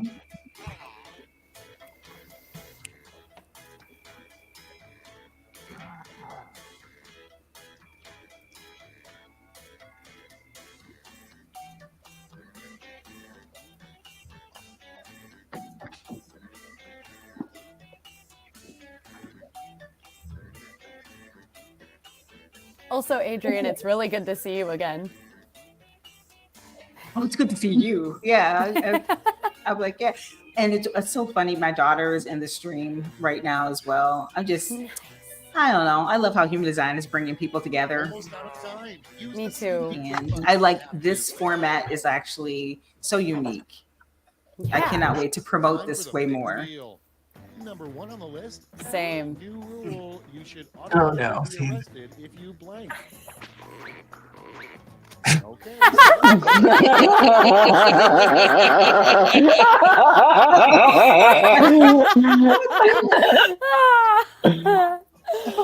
This one, because really, I've been traumatized. I didn't go for either. I mean, aren't they both the same? Okay, they're both the same. They're both the same.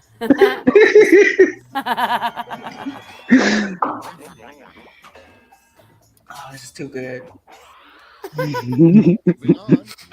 Your immediate thought as you're attacked by an orangutan. Ready, set, vote.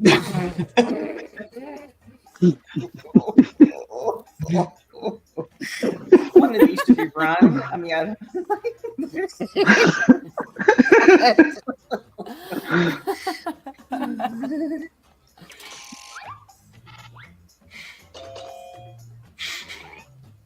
okay, I'm squaring up. Okay, come at me, bro. Let's do it, baby. Something you might find in George W. Bush's living room. Vote now.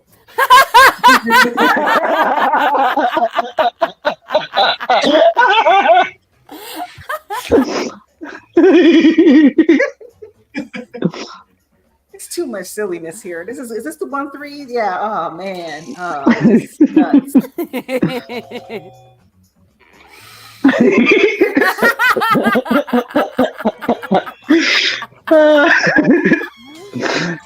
Perfection. Oh,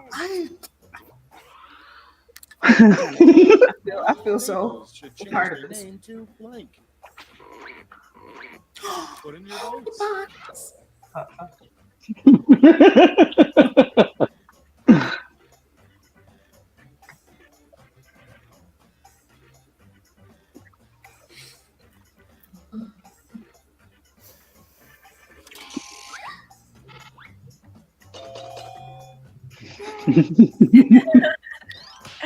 Good job, Jacqueline. The little sounds they make. I know. Next on the list, the saddest thing to say with a voice full of helium. Vote on your devices. Saddest?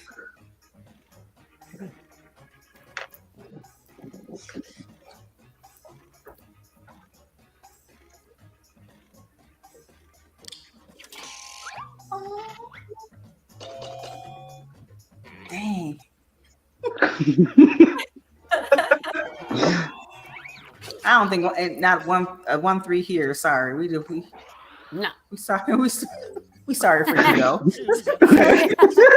I destroyed it. Sorry for your loss. Okay.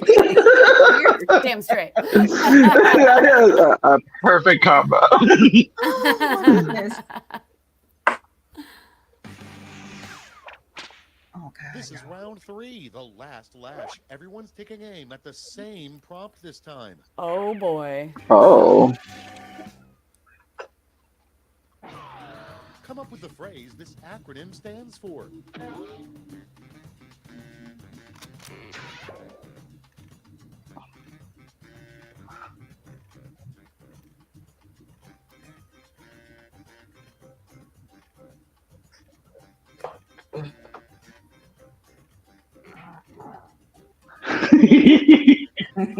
Oh geez.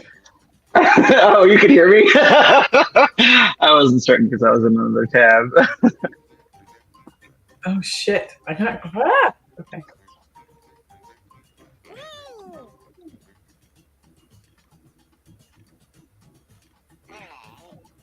Always lean towards silly. Me too. Excellent. Yeah, I see that. Mine sucks. Okay. Let's see those quips. Okay, in round 3, you get to award 3 medals: gold, silver, and bronze. Have at it.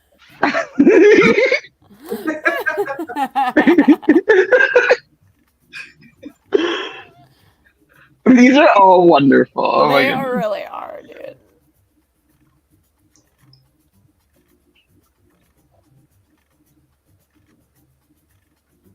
I wonder if my daughter can guess which one is mine. I think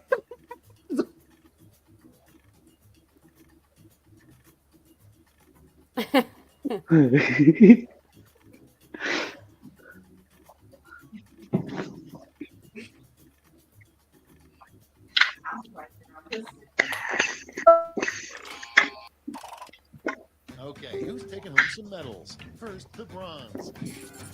Here's the silver. And finally, gold. Okay, let's change those medals into points.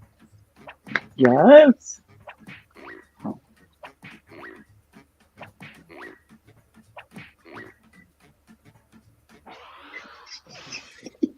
I feel like that's for a road trip. Let's see the When you final stop, scores. your only opportunity, you gotta. Yeah. Oh, yeah. That was clever. Oh yeah.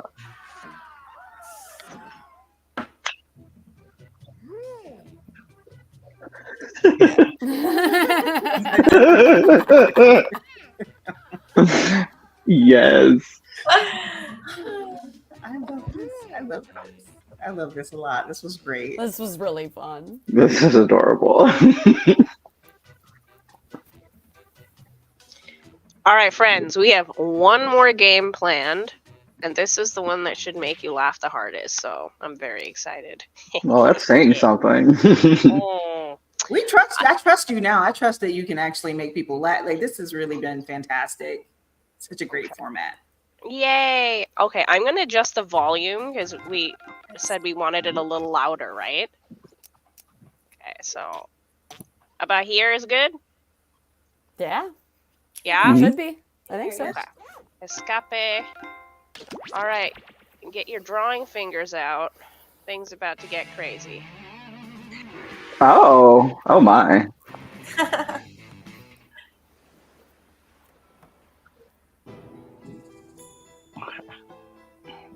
Is that a B or an A? Yeah, what is that?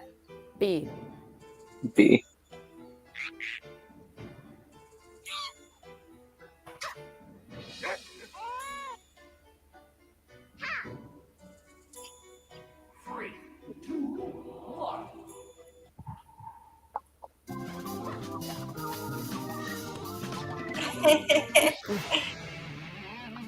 Welcome to TKO.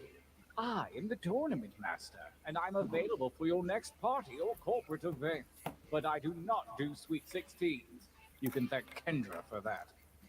Feast your eyes on beautiful T-Shirt Island. I call it that because it's kind of shaped like a T-shirt. And because of the t-shirt themed battle royale that we hold here, so it works 2 ways.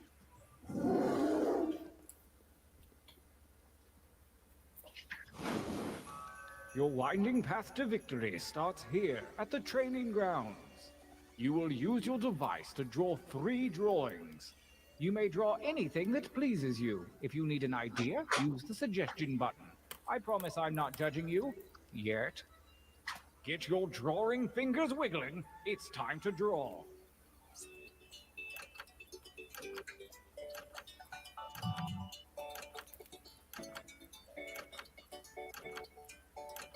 Wait, are we drawing anything? Where's the suggestion box? No suggestion box. Draw whatever, and you draw 3 different things. Okay.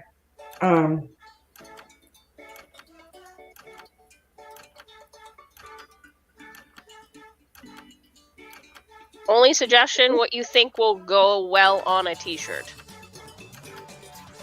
Oh, shit. Okay.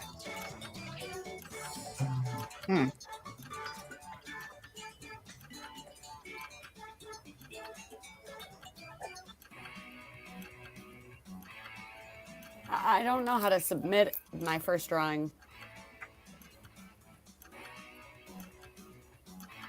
I think you pressed the check mark. There we go. It wasn't working. Oh no.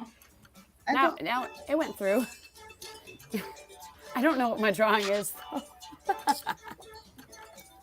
I think I submitted mine before I wanted to, but it's fine.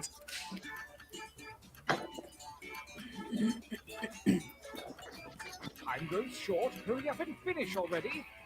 Oh, jeez.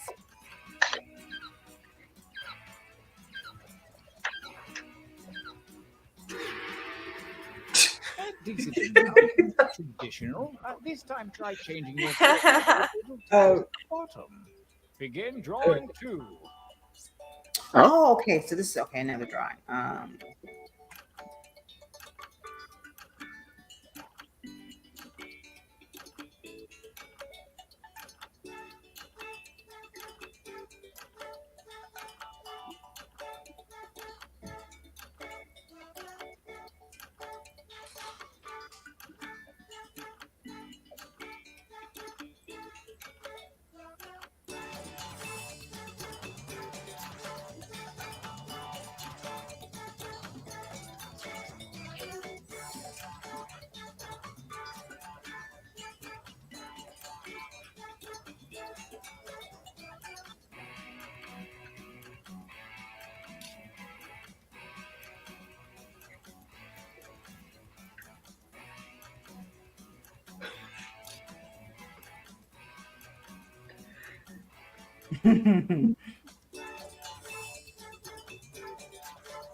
Only seconds remain.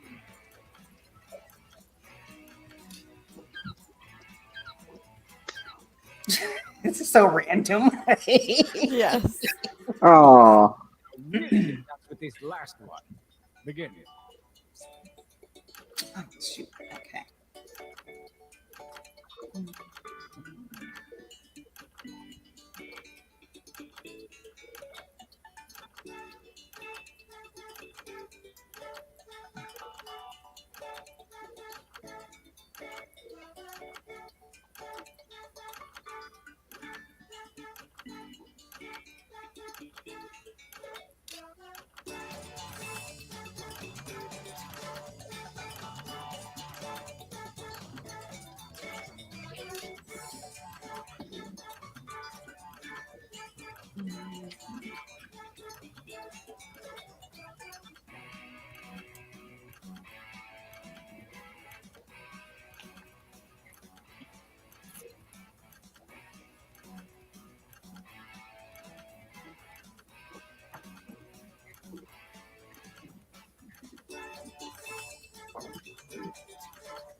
This is hard. It's super hard. Look, Yes. Okay, great. We are not alone in that. I wish I had a stylist. Like, I'm using one in this.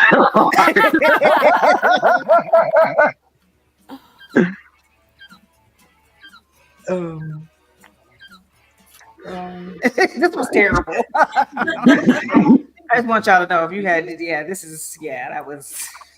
This is For the rough. last exercise, Yeah, that was really slogans horrible. or phrases as you can. The kind of things you might see on, oh, I don't know, a t-shirt. And use a suggestion if you need one. Accepting your limitations is a part of life.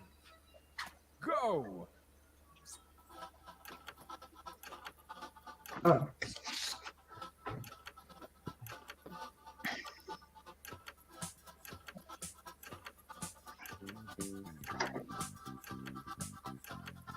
I'm looking for like 3 or 4 from each of you. Does that seem doable? Just give it a shot. My brain is broken. That's a great T-shirt. I feel responsible, but All of these streams of consciousness, my brain is broken. Like right there. My brain.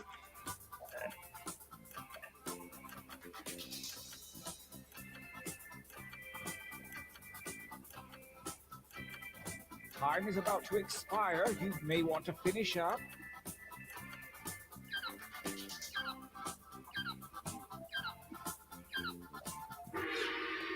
I believe some of you broke a sweat that time. Enough training. Direct your attention to your device. Select one drawing and one slogan to create the perfect t-shirt combination. And I do mean perfect.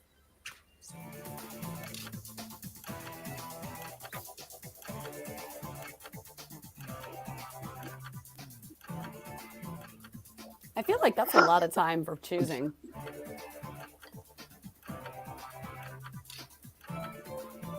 Oh, that's a good one.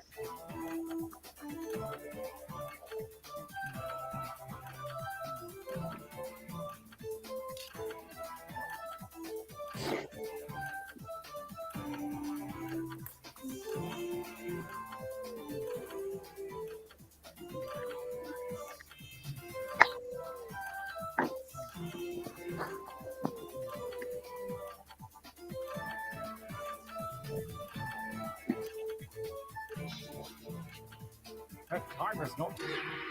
Nicely done. I hope you're ready. Let the tournament begin.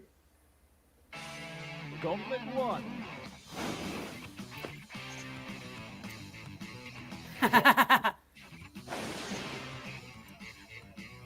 Oh.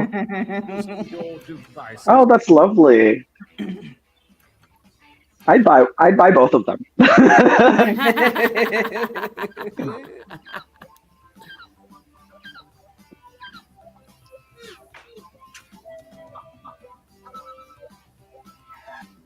A tie boat so soon. Hi. Well, personally, I like this one.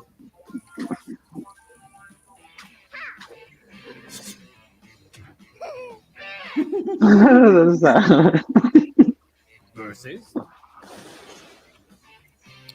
That's adorable. Wow.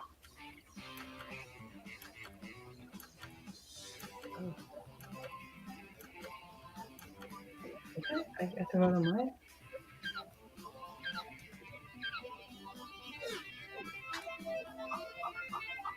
Did somebody draw that? Right? Okay. Who drew that?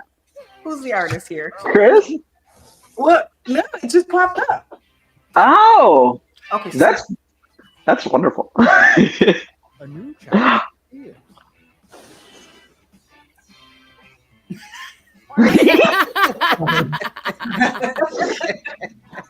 It is whack. It is though.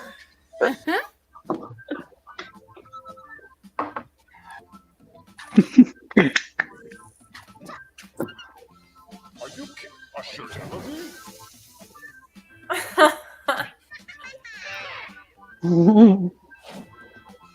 Versus.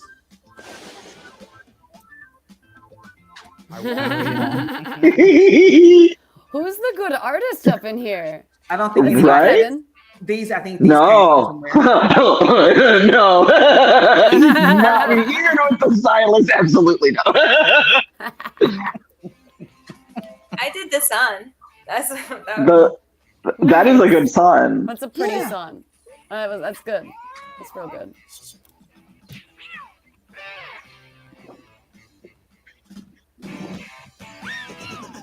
Winner. How about a trade? Burger, burger.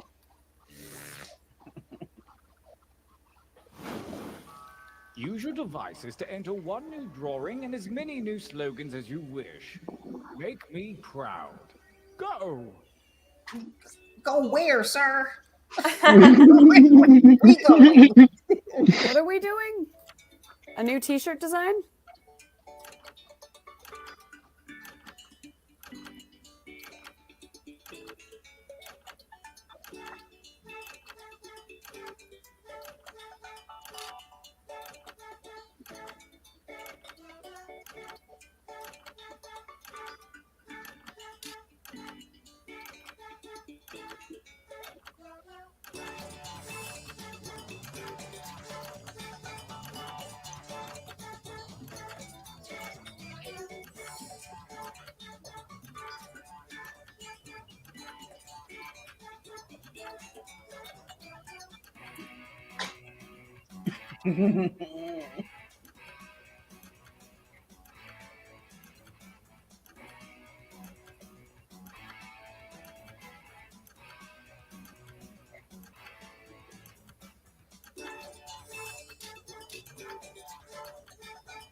Oh, I did.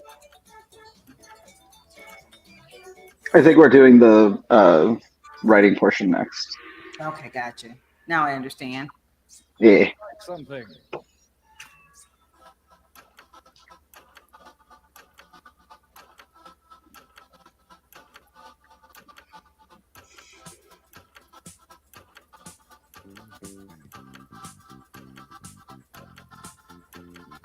Okay.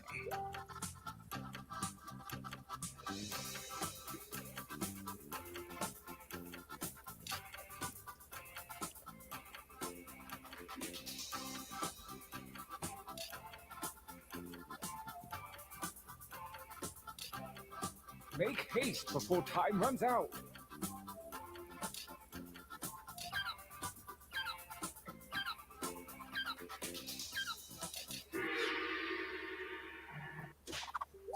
The second gauntlet looms, and the hairy paws of Kismet have shuffled your drawings and slogans. Special.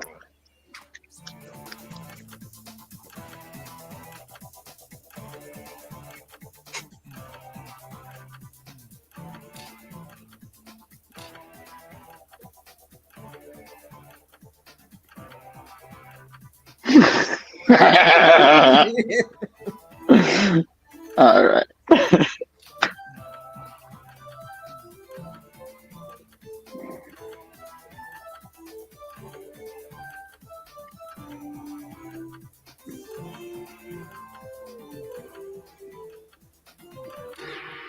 I've got a good feeling about this batch. Gauntlet 2 It's a rage. versus. Go ahead.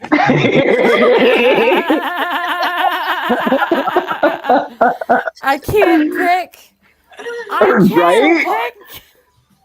Oh my goodness.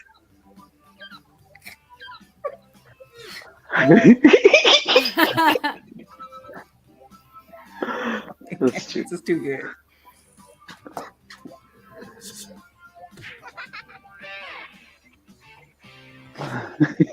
Oh, a new challenger appears. Oh.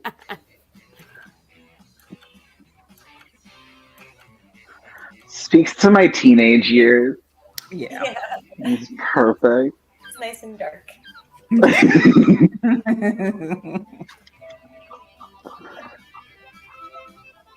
Oh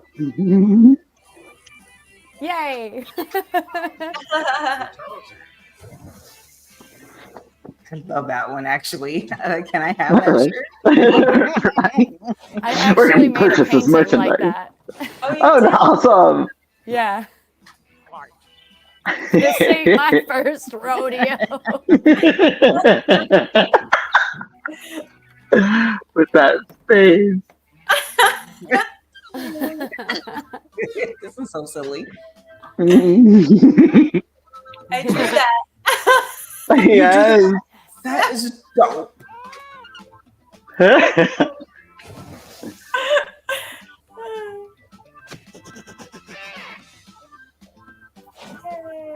A new challenger appears.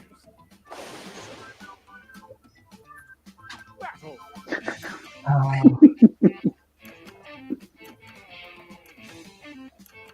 That makes me think of Casey. With a table full of cocaine. Because cocaine stayed on my breath.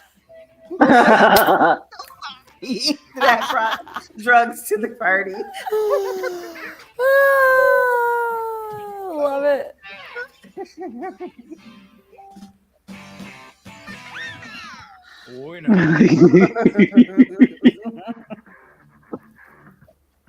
Brace yourselves for the final gauntlet where the toughest shirts from the previous rounds go toe to toe.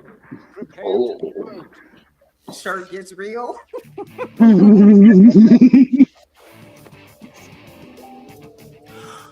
Versus. Fight.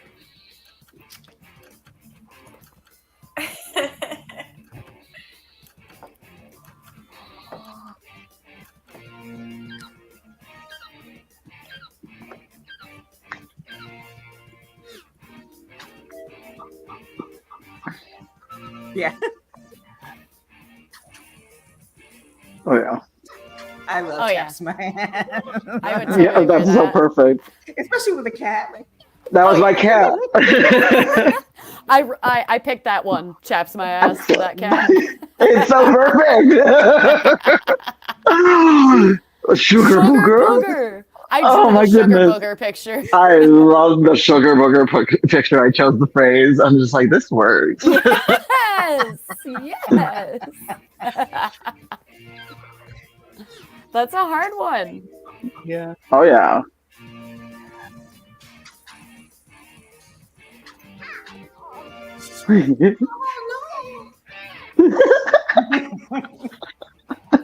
I heard your slight echo at that time.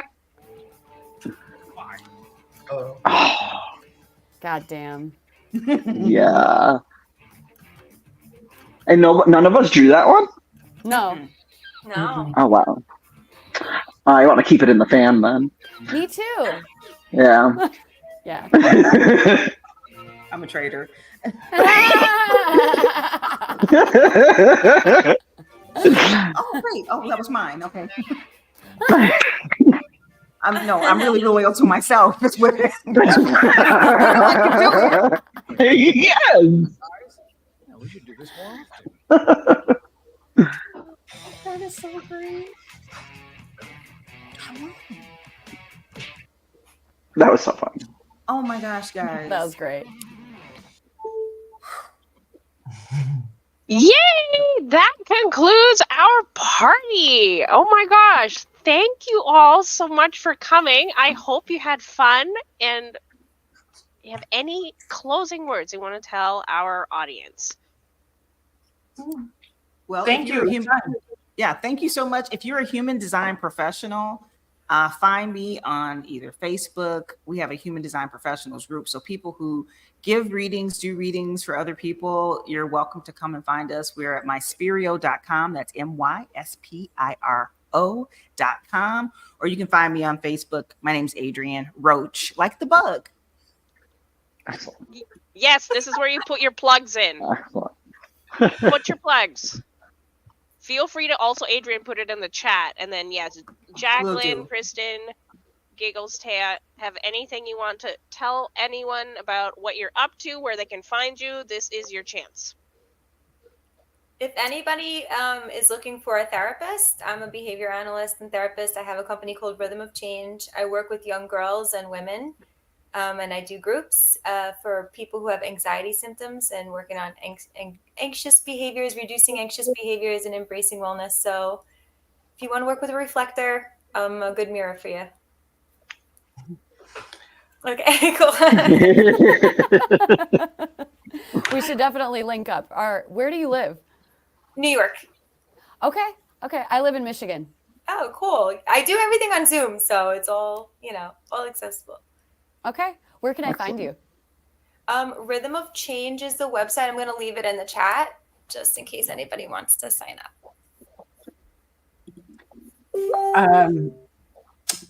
If you would like to experience cutting-edge energy medicine techniques and practices in order to recover your magnificence or recover from burnout, or start aligning all your frequencies and all your energies to go in the direction that you want it to go and get rid of the short circuits, I'm your girl. I'm found at KristenArneberg.com. I'll put that in the chat. And that's pretty much it. And thank you. Again, thank you so much for coming. I'm sure Danny wants to say a few things to our guests. I'm still on. Oh, did I just come on? Can't thank you guys enough for being here. I love watching this. Yeah. Jacqueline, I heard what you were doing. I can't wait. I hope I get a chance to speak with you a little bit more and joining I haven't joined any groups yet, Adrienne, because I don't like being on Facebook. It's just more bells and whistles for my phone, it's just, but hearing you say it, suddenly it's like I want to do it. And I just thank you guys all for being here. Kristen, you had some great answers. I love that stuff. And I love watching everything fold out and this sort of, it just folded out the way you guys are designed. That's all. Thanks for being here. I really appreciate you. Thanks for having us. It was such a pleasure being able to have the opportunity to be on this podcast and actually put myself out there in the world of human design, because I've been so hesitant to without having a secure foundation. I just love learning and I love meeting new people. You guys are all amazing. And I hope to get out there more. I'm going to be taking on Danny as a mentor so that I can give more professional readings. Appreciate that. Yeah. Although I have started doing little readings or handmade charts that I paint and customize myself. You can find me on Instagram at TJ Fireworks. I post a lot of my art on there.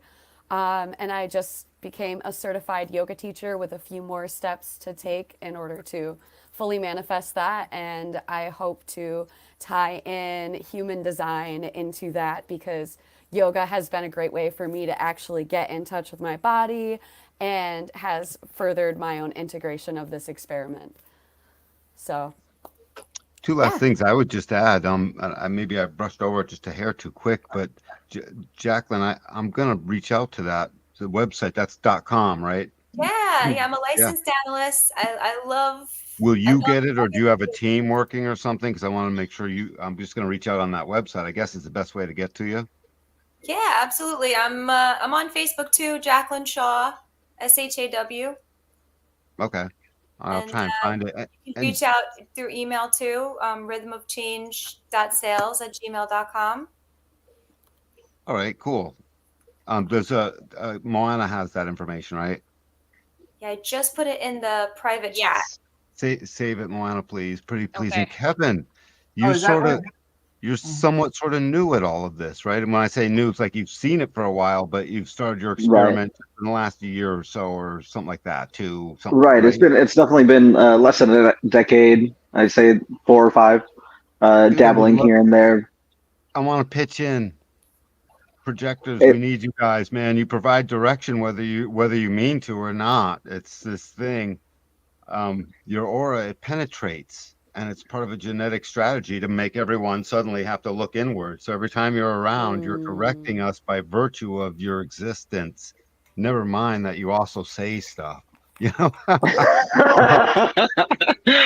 I definitely encountered it and experienced it. And I love being amongst others that are just aware, It's really beautiful. on tonight, I'm just I would adore reading for you for free, or whatever. Just hit me up. And Kevin, definitely, I want to dig in. Let me look at your chart, dude. I'll hit you up offline. Okay. Yeah, absolutely. I'm on Facebook as well, Kevin Trujillo, Trujillo. Not as easy as Shaw or Roach, but yeah, you can find me on there. I'll add into the chat as well. Awesome, guys. Thank you so much. Great And journey. the big thing is, feel free to connect with each other, right? The whole Right. point is like most of the time when I speak to people, they're like, I don't know a 1-3 whatever, or now you have no excuse. You have every single energy type under your profile now as a new buddy. So go Perfect forth, fourth line statement. We love you for that, Milana. right? Go Mhm. forth, make friends. This is the whole point of me. I'm trying super to getting bring creepy with you everyone guys. together. And are people throwing things in the wrong spot? Friends, we don't want it in the private chat. We I want can't it. post to the public. Oh, you can? Okay, let me I do that can't. for you, so then people actually can see what you're posting. And this is also Please. available in the replay, because then people there we are. can what's it called?